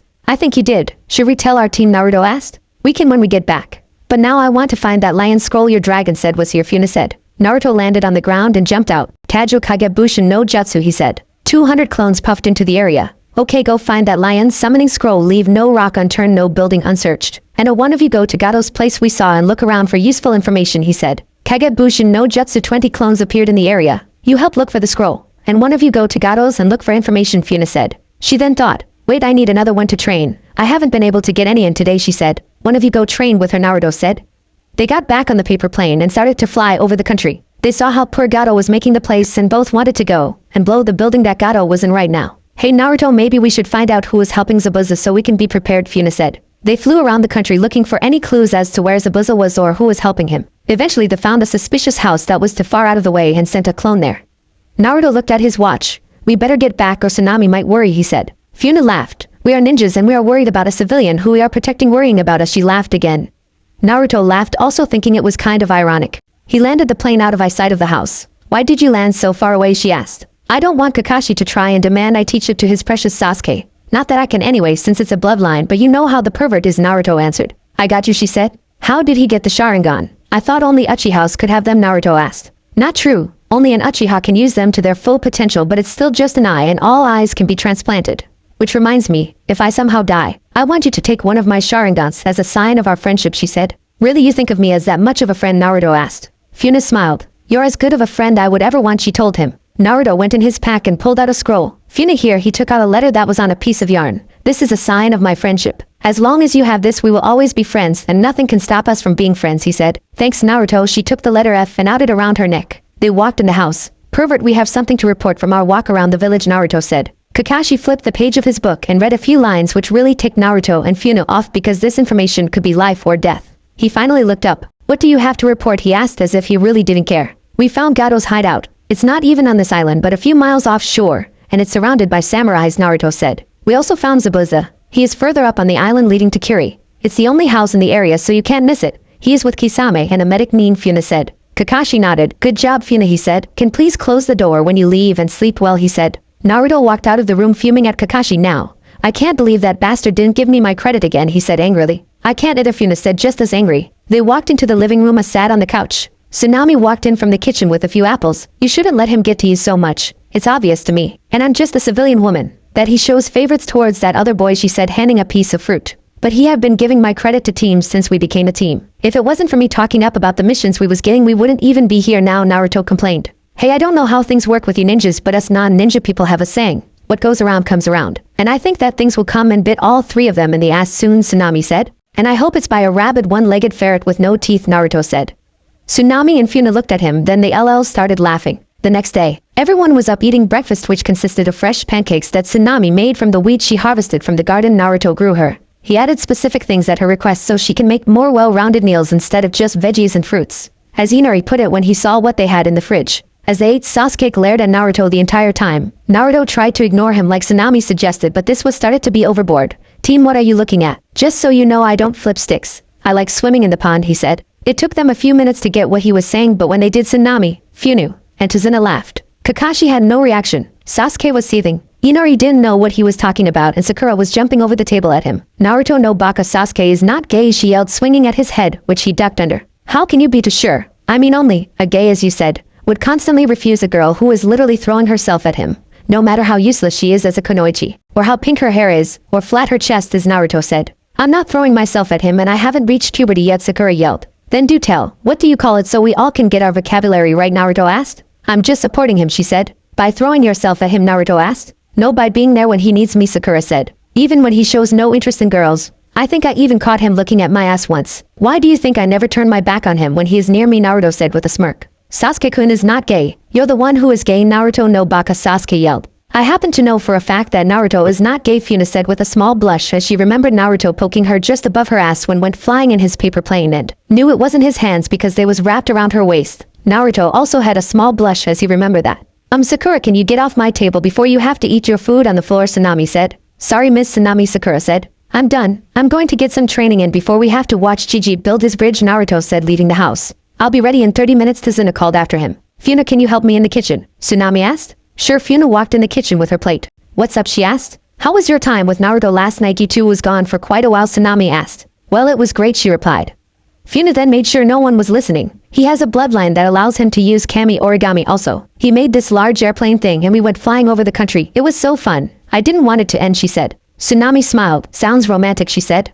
She then looked at Funa. You like him, don't you, she asked. Funa actually blushed hard. What makes you ask that, she asked. Aside from that blush, you have been finding reasons to be with him the entire time you was here. I mean, make sure he is safe. What is the worst he will have to deal with? A few swordsmen. They are nothing compared to a shinobi who can make a full garden in 5 minutes, Tsunami said. Funa sighed. Honestly, I do. He just make me feel like a normal person. I'm not Princess Funa or Funa the heir to the Uchiha clan or Funa the girl who was born with Madara's talent with him. I'm just Funa teammate and friend, and he treats me like he treats his other friends even if we only knew each other for a few months. And honestly, when we was flying in his paper plane, and he had his arms around my waist protectively, I felt as if that was where I belong. Like he was my knight in shiny orange armor, she said. Tsunami nodded. I remember that feeling when I fell in love with Inari's Hotosen. Except the flying around in a giant paper plane, of course. But you should talk to him about how you feel. You don't want to be sending him mixed signals. And that's what you're doing, and he is getting confused by them, she said. You think I should? From what I understand, he is dating this kunoichi named Hinata Hyuga. And we are rivals. I don't want to mess their relationship up, Funa said. I met him before a few years ago. And if I remember correctly, Naruto was the heir to 3 clans and was able to have more than one wife if he wants. So yes, I would suggest you talk to him before he closes off any chances and puts you in the friend-only category, Tsunami said. Thanks, Tsunami, I'll go talk to him now, Funa said, then hugged the older woman and ran out the house. Funa ran through the trees and found Naruto in a clearing with his shirt off, sparing his clone. She took a deep breath and walked out. You know, training is better if you have an actual person with you. That way they can tell you the mistakes you're making, she said. Yeah, but the only person I would spar with without the worry of them trying to steal my moves is you. And I needed to get away from you to think clearly, he said. She nodded. Can we spar? I need to talk to you, but I'm too distracted by my own thoughts. Sparring will help get them straight, she said. Sure, Naruto said and dispelled his clones. The two started sparring. 5 minutes into the spar, Funa started. I talked with Tsunami, and she told me I was sending you mixed signals, she said. Yes, usually I can tell what a person wants, but you I can't. Sometimes I get the feeling you only want to be a friend. Then others it's like you hate me. Then at times like last night I feel as if we really connected and you wanted more than just friendship. Quite frankly, Funa, you're a very confusing kunoichi, he said. She smiled. Honestly, I don't truly know what I want, but I know that I want to be with you. I like you, Naruto, and I am not sure when it started, but last night I felt that when you had your arms around my waist and your paper plane, that I was protected from everything. In the world, you don't treat me like a princess or like I'm Grandpa Madara's legacy. You treat me like Funa, which is what I want to be treated like, she said. Imagine a direct descendant of Madara and a direct descendant of the Tobirama talking about becoming more than friends, Naruto said. They stopped sparring and looked at each other and laughed at the irony of it. After they stopped laughing, they laid down with Funa resting her head on Naruto's chest. We need to get back to our team before they come looking for us, Naruto said. Don't worry, we can send them clones so we don't have to deal with their crap today. I personally want to go swimming, Funa said. But we have to go to the bridge with Tazuna, Naruto said. Which crosses the ocean, Naruto. We can still swim there, Funa said. Back at Tsunami House, Tazuna was finished getting dressed and walked into the living room. Whereas Naruto and Funa, they are supposed to come with me to the bridge, he asked. The two named Genins ran into the house sweating. We are here. Sorry, we got distracted by our spar, Naruto said. Tsunami tossed Funa 2 apples and winked at her. Funa caught the 2 and gave one to Naruto. Here, Naruto, she said, giving him an apple. Well, let's get going. That bridge ain't going to build itself, Tazuna said, walking out the house. They got to the bridge and both Funa and Naruto made a few kagebushins. They then took off their clothes, leaving Naruto in his boxers and Funa in her bra and panties. Naruto looked at her and blushed. She has the body type of some, it's so sexy, he thought. Funa looked at him. Are you going to stare at my body or come swim with me? She then jumped in the water, followed by Naruto. 2 weeks later, Naruto woke up late in the morning to Funa's shaking him. She slowly sat up. What time is it? He asked. It's 11 already. Everyone else is at the bridge. Funa sent me to wake you, the clone said. What 11? Why didn't they wake me? Naruto panicked. Because you overworked yourself training last night, and Funa thought you needed the rest, the clone said. Naruto swung his feet off the bed. I'm going to shower, he said, and walked out the room. A few minutes later, Naruto was walking downstairs. Well, I'm off to the bridge, he said. Wait here, eat some fruit on your way, Tsunami yelled from the kitchen. Okay, thanks, Naruto replied. Hey, Naruto, leave a clone just in case Gado's men try something with Tazuna's family to get him to stop building the bridge, Funa said. Good idea, Kaigebushin no Jutsu. Naruto created 1 clone and went outside. Kami origami. Paper plane, he said, putting his hands on the ground, creating a paper plane and jumping in it. Soon he was taking off towards the bridge high up in the sky. Wow, that's so cool, Inar yelled. Yes, it is. But you can't tell anyone about that. After the mission is over, we will create a clone to stay behind for a few hours to fly you and your cousin around the country, Naruto's clone said. That would be nice, Tsunami said. At the bridge, Kakashi was fighting Zabuza while Sasuke and Funa was trying to fight Kisame. Sakura was guarding Tazuna. Kakashi was slowly getting the upper hand on Zabuza while Kisame was having the time of his life with Funa and Sasuke. Funa, of course, had her Sharingan active, copying all his moves and jutsus. They both was knocked back by Kisame as he swung his Samahata at them. He started to laugh. Is this the best that 2 Uchihos can do? Granted, I wouldn't expect some Genins to beat me. But still, Kisame said. Shut up, you overgrown sushi, Funa said. Kisame just laughed. Naruto was now directly over the bridge and found Funa's chakra source. He jumped out of his plane and fell towards the ground extremely fast. He bit his thumb and swiped it across his seal, grabbing his gun blade. He got closer and saw a blue figure looming, walking towards Funa and Sasuke. He thought he saw Funa looked up at him because she attacked Kisame, but wasn't sure. Before he had another thought, he slammed his gun blade on the ground, cutting Kisame across his arm, but missed taking it off as he had intended. Kisame jumped back in surprise as he sensed Naruto at the last minute, but dropped his Samahata in pain as his arm was cut deeply by the blonde. You fucking bastard, you will pay for that, he yelled. About time you got here, Naruto, Funa said. Sorry for oversleeping, Naruto said. Don't be. If he was here from the start, then we all would have been getting our ass kicked. This way we at least have a chance to fight him since he can only use 1 arm, Funa said. Why the hell is it so foggy, Naruto asked. It's a jutsu that Zabuza used, Funa said. Naruto went through some hand signs. Futon. Great breakthrough, he said. The resulting wind blew the fog away, making everything clear again. Looks like your only cover is gone, Zabuza. Your life is next. Kakashi went through some hand signs. Chidori, he used his Sharingan to freeze Zabuza while he plunged the attack into his heart. Damn it, Kisame grabbed his weapon and vanished in a burst of speed. Gato and all his men came up to the bridge. Looks like shinobis are useless, he said. Damn, I don't have enough chakra to fight them, Kakashi cursed. Leave this to me, Naruto said, stepping up. Taju Kagebushin no Jutsu, he yelled, creating 500 clones. You know what to do, he said. The clones, all with gunblade in hand, attacked the samurais. Naruto went and dragged Gato over. What about him, Naruto asked. Kakashi threw a kunai at Gato's head, killing him. What about him, he asked. Naruto shrugged and threw him back towards the other dead people. Naruto burned Gato and his men, then bury Zabuza, Kakashi ordered. What, why do I have to do the grunt work, Naruto yelled. Because you didn't do anything else, Kakashi said. What about Sakura? She didn't do anything. And I killed Gato's men, Naruto said. She protected Tazuna, Kakashi said. I'll help you, Naruto. Funu offered and went to pull the bodies into one pile. A few days later, Team 7 was standing in front of the newly built bridge. We must thank you for helping us get this bridge finished. Now we can start to bring money back to our country, Tazuna said. Otosan, we need a name for the bridge, Tsunami said. The super cool bridge built by Tazuna, the old man replied. No, Tsunami said. The awesome bridge of Nami no Kuni, Tazuna asked. Try again, Tsunami said. How about the awesome Naruto Uzumaki bridge, Inari suggested. Yes, I like it, Tazuna said. I agree, it's a perfect name, Tsunami said. Looks like you made a great impression on the country, Funa said. Naruto was speechless about the bridge being named after him. Well, team, time to get back to Konoha, Kakashi said and walked off. Naruto and Funa stayed behind for a few seconds. Tajua Kagebushin no Jutsu, Naruto said. Kagebushin no Jutsu, Funa said. Naruto created 200 clones while Funa created 20. You know what to do, they both said and caught up with their team. At Konoha's gate, Naruto and Funa got the information back from their clones and smiled. It took longer to make a few farms and trees than I thought it would, Naruto said quietly. Yes, it also took a while to teach the people how to fish and create flour from wheat. The only one who knew how to do it was Tsunami, Funa said. What are you two talking about, Kakashi asked. Nothing, they both said. They arrived in the Hokage's office. How was the mission, the third asked. Besides Naruto not following orders, it was fine, Kakashi said. Not following orders, the third asked. I was injured and I told Naruto to help Sasuke with a few jutsus that I have, and he argued that he wasn't going to help Sasuke and went on about kicking him out of a paper airplane. Whatever that is, Kakashi said. What, you lie, it wasn't anything like that. He tried to make me teach Team MY jutsus that I worked hard to learn, Naruto yelled. Naruto, be quiet until I give you permission to speak, the third aide. But Gigi, Naruto was cut off. Be quiet or I will be forced to call Conan. And she is in a pissed off mood right now, the third said. Naruto huffed and shut up. Now Kakashi, I want the full report, the third said. Kakashi told him the mission report, with a few alterations to make Sasuke look good and Naruto look like he was a waste of time. So as you can see, the only useful thing Naruto did was find some fresh food and locate where Gato hideout was. He finished. Is that all, the third asked? Yes, Kakashi replied. Okay, you're all dismissed. Naruto and Funa, you two stay, he said. Once the other three was gone, he addressed them. I know Kakashi is showing favorites towards Sasuke and altered the mission report to make him look good. I had an A and B. Follow the team during the entire mission. What he told me is why Conan is so pissed off. But more importantly, you two must learn to deal with them if you want to succeed as ninjas, because you can't advance in ranks if you are kicked off your team for insubordination. Next time Kakashi requests for any of you to show Sasuke a jutsu, tell him you can't because your jutsus are clan only. And don't make a scene with it, he told them. Okay, Naruto said. Good, now what's this paper plan Kakashi talked about, the third asked. Well, Gigi, it's a jutsu that Kazan taught me. Using our kami origami, we can create a paper plane strong enough to fly up to 2 people. It's a great way to transport injured people, or just to fly around for fun, Naruto said with a smile. Is that so? You will have to show it to me one day. The third was interrupted by a knock on the door. Come in, he said.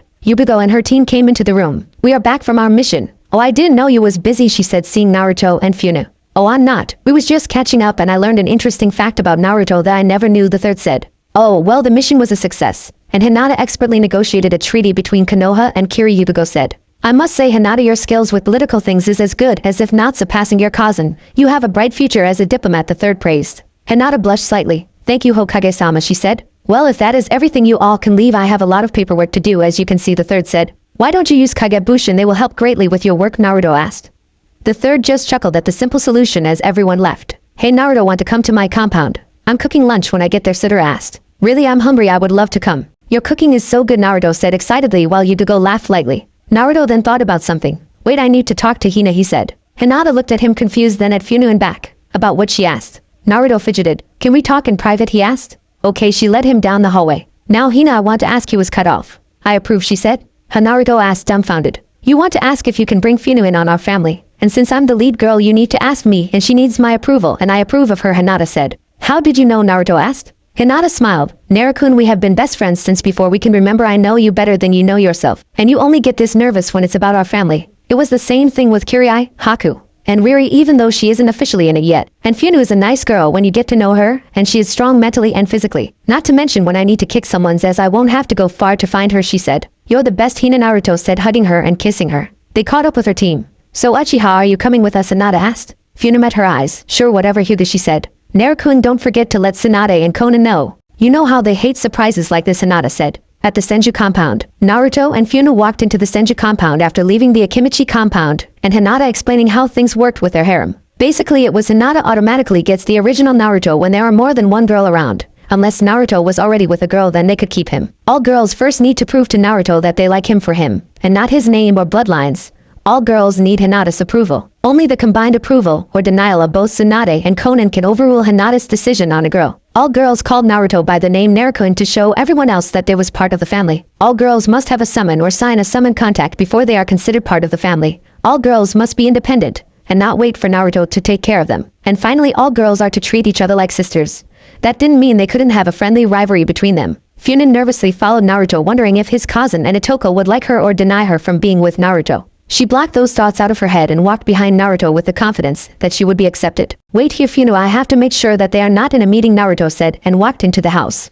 He looked around. Cousin Itoko, he called out. In the kitchen, Konan replied. Naruto walked into the kitchen and saw Konan, Shizen, Tsunade, Anko, Kurenai, Rin, Kirai, Haku, and Riri sitting at the table. What's going on, he asked. Nothing, just bored, Riri replied. Oh, Naruto said. So did you want something, Naruto? Konan asked. Oh yes, well, Hinata approved of someone, and well, you know, he said. Oh, she did, what's her name? Konan asked. Funin, Naruto whispered quietly. I didn't hear you, Naruto, Konan said. Funin, Naruto said louder. The Uchiha girl, Tsunade asked. Yes, he replied. Why would Hinata approve of her? I thought they hated each other, Kirai asked. They don't hate each other, they are more of rivals. I can understand why she approved, though they fight every time they see each other just like real sisters, Anko said. Well, bring her in, Konan said. Naruto went to get Funu and brought into the kitchen. So I finally meet the only sane member of Naruto team, Konan said. So why should I approve of you, Tsunade asked. Well, honestly, I didn't know I liked Naruto until our last mission in Nami no Kuni when Tsunami, who by the is very nice, told me I was sending him mixed signals. Once I was able to clear my thoughts, I found out that in fact I did like him more than the friend I thought of him as, Funa said. What made you realize you liked him though, Konan asked. Well, every time Sensei would demand Naruto to teach Sasuke a jutsu, I would end up just as mad as Naruto was. Then one day when Naruto left the house to clear his thought, I ran after him without think and tried all I could to make him happy again. Then he asked me if I wanted to see one of his jutsus, the paper plane one. He flew me around and had his arms around my waist so protectively, yet in a gentle way also. That's when I knew I would do anything to get him to wrap his arms around me like that again. And to see his bright smile, Funa told them. Tsunade nodded. I'm actually surprised you told us all that. Most girls would have tried to impress us by talking about how they can add to our clan to make it stronger, and stuff like that, she said. Well, I do want to be with someone who is strong and protect me. But I'm a kunoichi and I don't like bragging about my skills. Besides, there is nothing I can give your clan that will make it stronger. The Senju is historically one of the strongest clan, and the only clan to have two sub-clans branching off from it. If anything, you all can help me get stronger, Funa said. Tsunade smiled. I like you. You have my approval, she said. Konan looked at Funu. How do you feel about avenging you clan, she asked. Funa had a distant look in her eyes. Well, if I come across Itachi, then I will fight him. But I won't waste my life seeking revenge, she said. Will you use my nephew for your revenge, Konan asked. Nephew, I thought you was his cousin, Funa asked. No, his Okaisten was my older sister. Now answer my question, Konan said. If he wants to help, then I won't stop him. But I also won't force him to help, it's completely up to him. Like I said, I'm not looking for revenge. I'm sure Itachi had more of a reason than just testing his power. Also, I really don't want revenge just to find out the truth, Funa said. Konan looked at her for 10 long minutes.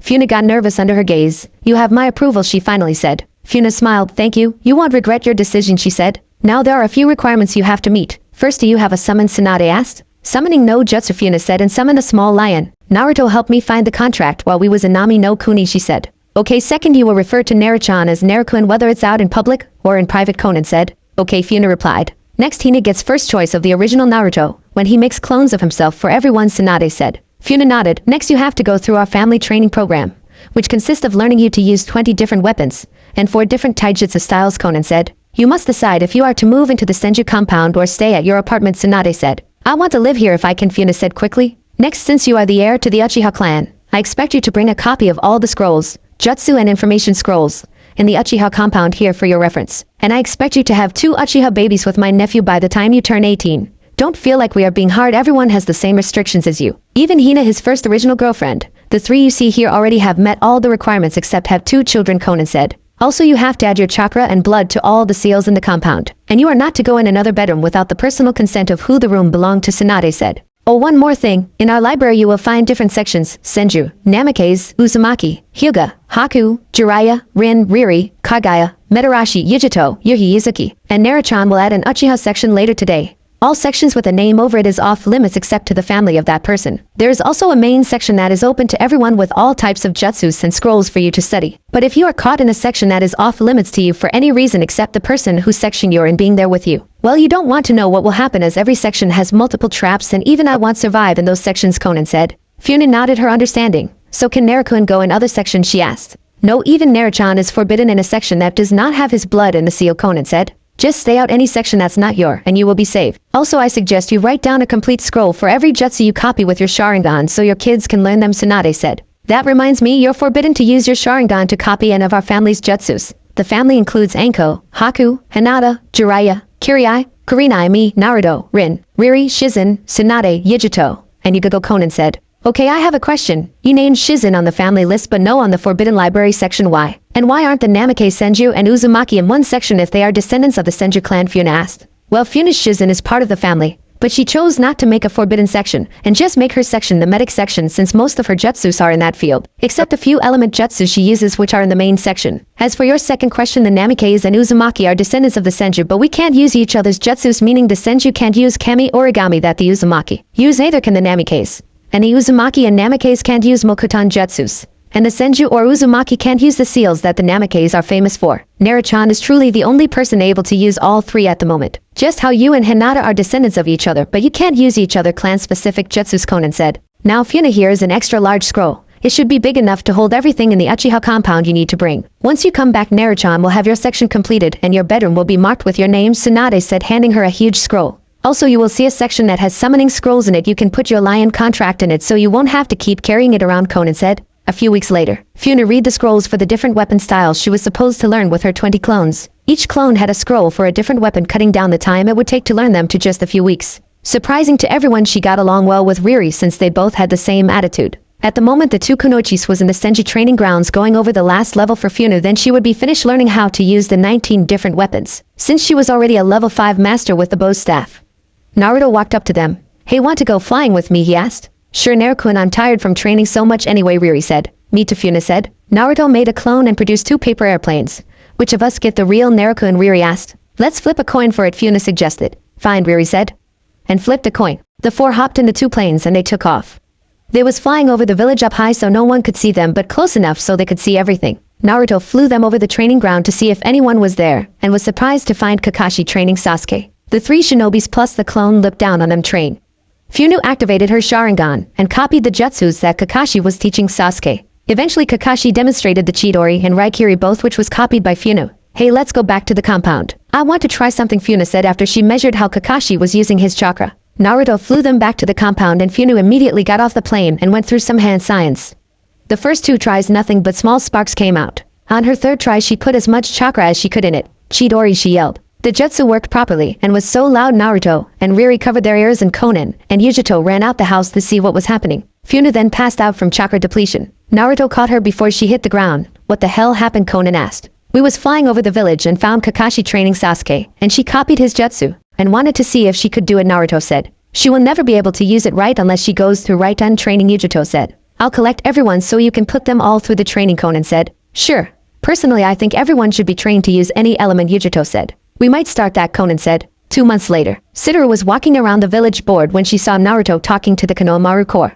She went over to them. Hello, Naruto, she said. Hi, Satoru, want to play with us, Naruto said. What are you playing, Satoru asked. Ninja, Konohamaru said happily. I would love to play, Satoru said. How pathetic, ninjas playing ninjas. They heard a female's voice behind them. They turned around. Boss, who is the flat-chested, big forehead, pink-haired, loud-mouthed girl, Konohamaru asked. That would my teammate, Naruto said. I feel sorry if you have to deal with that, Moigi said. I feel sorry for myself. The only thing she does right is get in the way, Naruto said. Naruto, she may be useless, but it's not nice to talk about people, Satoru nicely told him. I think she can still hear us. Udam pointed to the fuming, pissed-off Sakura marching over to them. No worries, she won't dare touch me. My grandfather is the Hokage, Konohamaru said. Naruto, no Baka, why are you corrupting those innocent kids and that poor Akimichi with your nonsense? She swung her fist at Naruto, but was stopped by Satoru. Don't touch my friend, you useless excuse for a kunoichi, or I will put you in the hospital, Satoru threatened. Let's see you try. Sakura went through some hand signs. Bushin no jutsu, she said. People actually use that jutsu in a fight, Naruto asked. Sakura was just as shocked by the useless jutsu. Go figure, it's the only one she can use with her pathetic chakra, she said. She then went through some hand signs, secret art,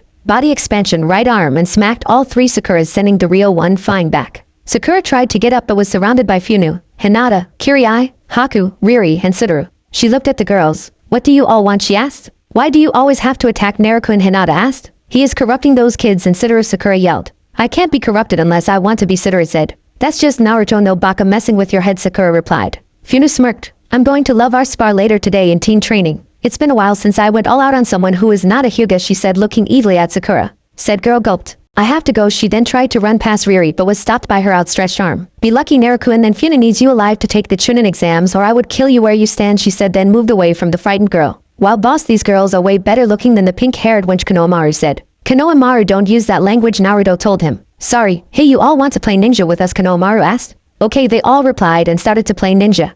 The Konohamaru course surprised them at how good their teamwork was. Once they was finished playing, they was about to go to a restaurant when Suduru offered to cook. Hey Suduru, I have a recipe book, can you cook something out of it, Naruto asked, hopping around with hope. Suduru smiled. Of course I can, Naruto, she said. Yes, Suduru is the best, Naruto cheered, pulling out the scroll that had all his recipe books he collected in them. After they ate the western food Suduru cooked, she thought about something. Naruto, you should take one of these books to Tucci so he can add the food to his restaurant and get more business. He told me that besides me and you he don't get much business, she said. I will, Naruto said. Funa just finished kicking Sakura's ass around the training ground, which Kakashi stopped after he realized that Funa wasn't holding back like she usually did. He ID'd a minor healing jutsu and healed the beaten girl.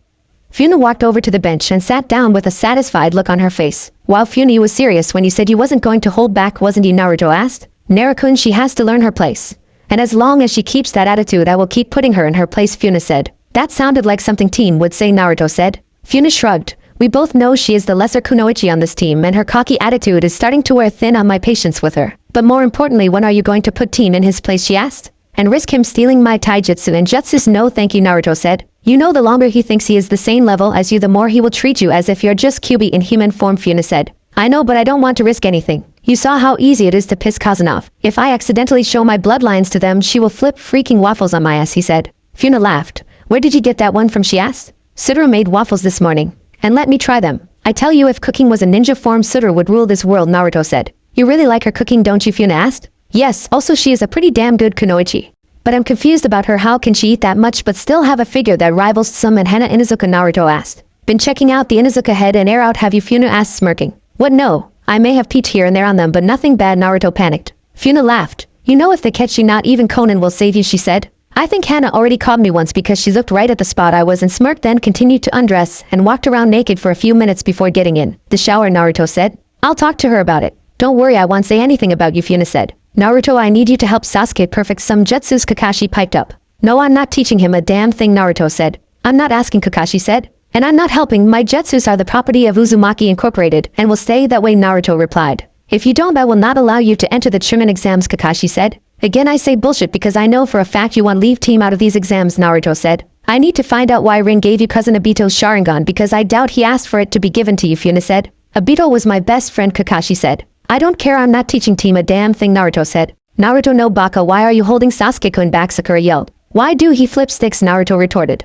Sasuke-kun is not gay. Sakura got up and started to march over to Naruto. Haruno, do you really want to do what you're thinking of doing, Funa asked, tilting her head to the side. Funa no baka, Sakura huffed and sat down. Good girl, now repeat after me. I will not touch Naruto again, Funa said. Funa, I would not like my name to come out of her mouth like that, Naruto said, interrupting her. Fine, repeat this, Haruno. I will not touch Naruto because if I do, Funa-sama will kick my ass up and down the village again, Funa said. Sakura just glared at the Uchiha girl. Idiot, fight me, Sasuke said. Teen, go flip sticks with someone else. I already told you I like swimming in the pond, Naruto said. Again, I can attest to that statement personally, Funa said happily. Funa, you're a disgrace to all the Uchiha killed by Itachi, focusing on love instead of trying to avenge their deaths, Sasuke said. Funa looked at the older Uchiha. I don't care about revenge. My parents was killed on a mission when I was 2. All the Uchihas did was treat me as if I'm a fragile object. They all was scared to treat me like a kid because I'm a few generations the granddaughter of Madara, the first Uchiha with the Manjiki Sharingan. And you say that I'm a disgrace? No, the disgrace is you. Uchihas don't go looking for revenge, they learn from their mistakes and get stronger. If I cross Itachi, then I will fight him. Not for revenge, but because he will be my enemy, and that's the only reason I will fight him, she said. A week later, Funa was walking through the village and was surprised that Hinata joined her on her walk. Where are you headed, Uchiha? She asked. To the Akimichi compound. Naruto told me I should try Satoru waffles and I wanted to taste them. Where are you going? Hyuga Funa replied. Nowhere. I was bored and saw you and decided to walk with you, Hinata said. Want to join me at Satoru's? Funa asked. Sure, Hinata said. They arrived at the Akimichi compound and Satoru opened the door. What a surprise! If I knew I would be having company I would have woke up earlier to prepare, she said. Don't worry, Satoru, you look fine, Hinata said. So what do I owe the pleasure? Satoru asked. Well, Naruto have been talking about your waffles all week and kept telling me I should try them, so here I am. Hinata joined me out of boredom, Funa said. Satoru eyed them both. No fighting in my house. Kazum was pissed last time you two was here, she said. We promise not to fight, Hinata said. Come on in. You can go to my room while I shower, Satoru said. An hour later, Hinata, Funu, Choji, and Satoru was eating waffles. While Satoru and Naruto was right, these waffles are amazing, Funa said. I agree, you will make some guy very happy with your cooking. Along with your looks, someone will be lucky to be your boyfriend, Hinata said. Choji coughed on his food. What's this about boyfriends, he said after he got his cough under control. What, Choji? I don't have a boyfriend, I promise, Satoru said, waving her hands in front of her. Sorry, we didn't mean it like that. We was saying that in the future when she does have a boyfriend, Funa said.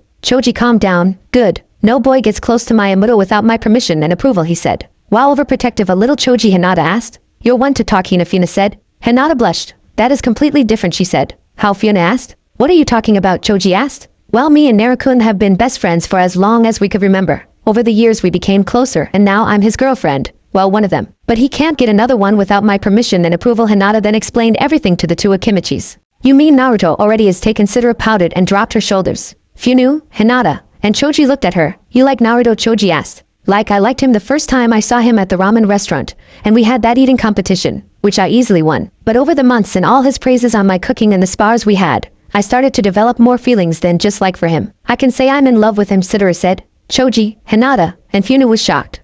They didn't know what to say. It was quiet for a few minutes.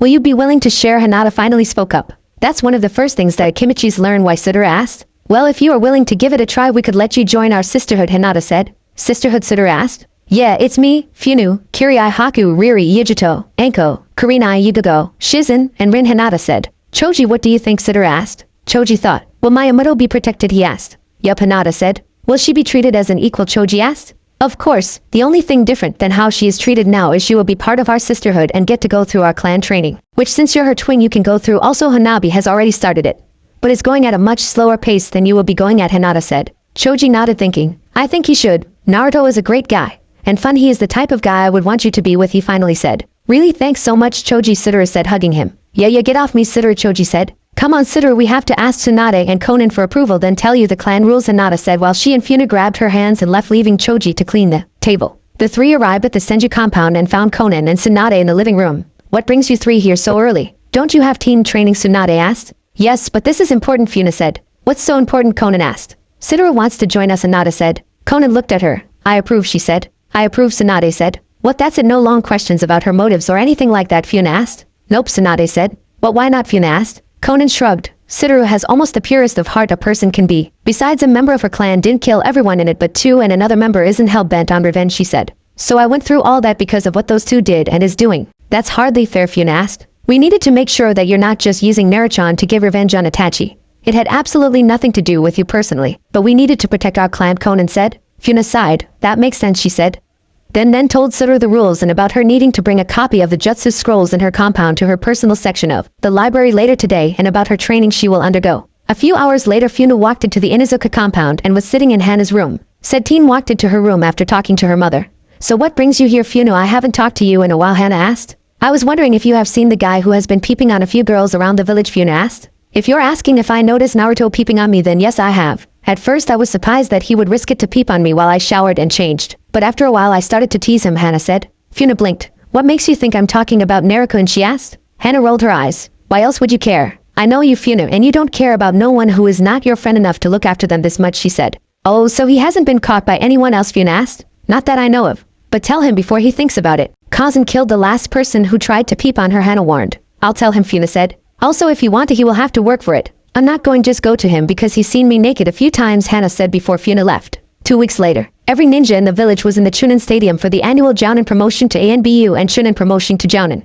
The notable ninjas there was Rin, Konan, Anko, and Riri all being promoted to ANBU except Riri who was being promoted to Jounin. The Hokage had promoted everyone except Rin. Well, usually I would promote everyone, but someone came to me with a request to promote Rin. So will Kakashi come to the stand now, he said. Kakashi walked to the stand and nodded to the Hokage. The last to be promoted is a kunoichi who has shown time after time that she deserves her position not only in the ANBU, but also as one of the elite kunoichis in the village. She has went above everything that was asked of her and came out on top every time. She is in my mind the best kunoichi from this village since Tsunade-sama herself. Everyone clapped. Konan, Anko, and Riri looked at Rin in confusion, who just shrugged just as confused. Now that I talked enough, will Rin please come forward to accept her new ANBU mask and position as head of the ANBU medic unit, Kakashi said. Rin walked up and grabbed her mask. Thank you, Kakashi, she said sweetly. Rin, before you leave, he spoke out, stopping Rin in her tracks. Yes, she asked. Kakashi took a deep breath. We have known each other for a long time, right, he asked. Yes, I would say we even had a thing, Rin said. Yes, well, since you have been gone, I realize that you mean so much to me, Kakashi said.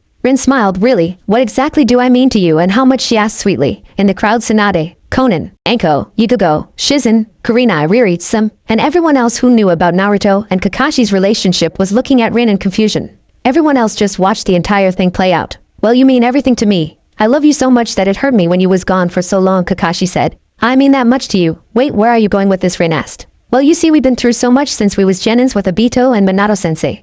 I would like to ask for your hand in marriage, Kakashi asked. Everyone looked at him in shock and looked at Rin to see how she would answer. Am a marriage, Rin asked. Yes, I can't see myself with any other woman but you, Kakashi said. Ever since we was kids I have liked you, Kakashi. Rin started but stopped and looked at the sky and smiled. In my heart the answer is clear. Kakashi Hatake, I will. Rin stopped to let the suspense build. Answer, stop making us wait, a kunoichi yelled. Rin looked out at the crowd, then back at Kakashi, and punched him square in the nose. Kakashi staggered back and looked at Rin in shock along with everyone else. What, not the answer you wanted, Kakashi, she asked. No, not what I thought you would answer, Kakashi said. Rin smiled sweetly again and punched him again.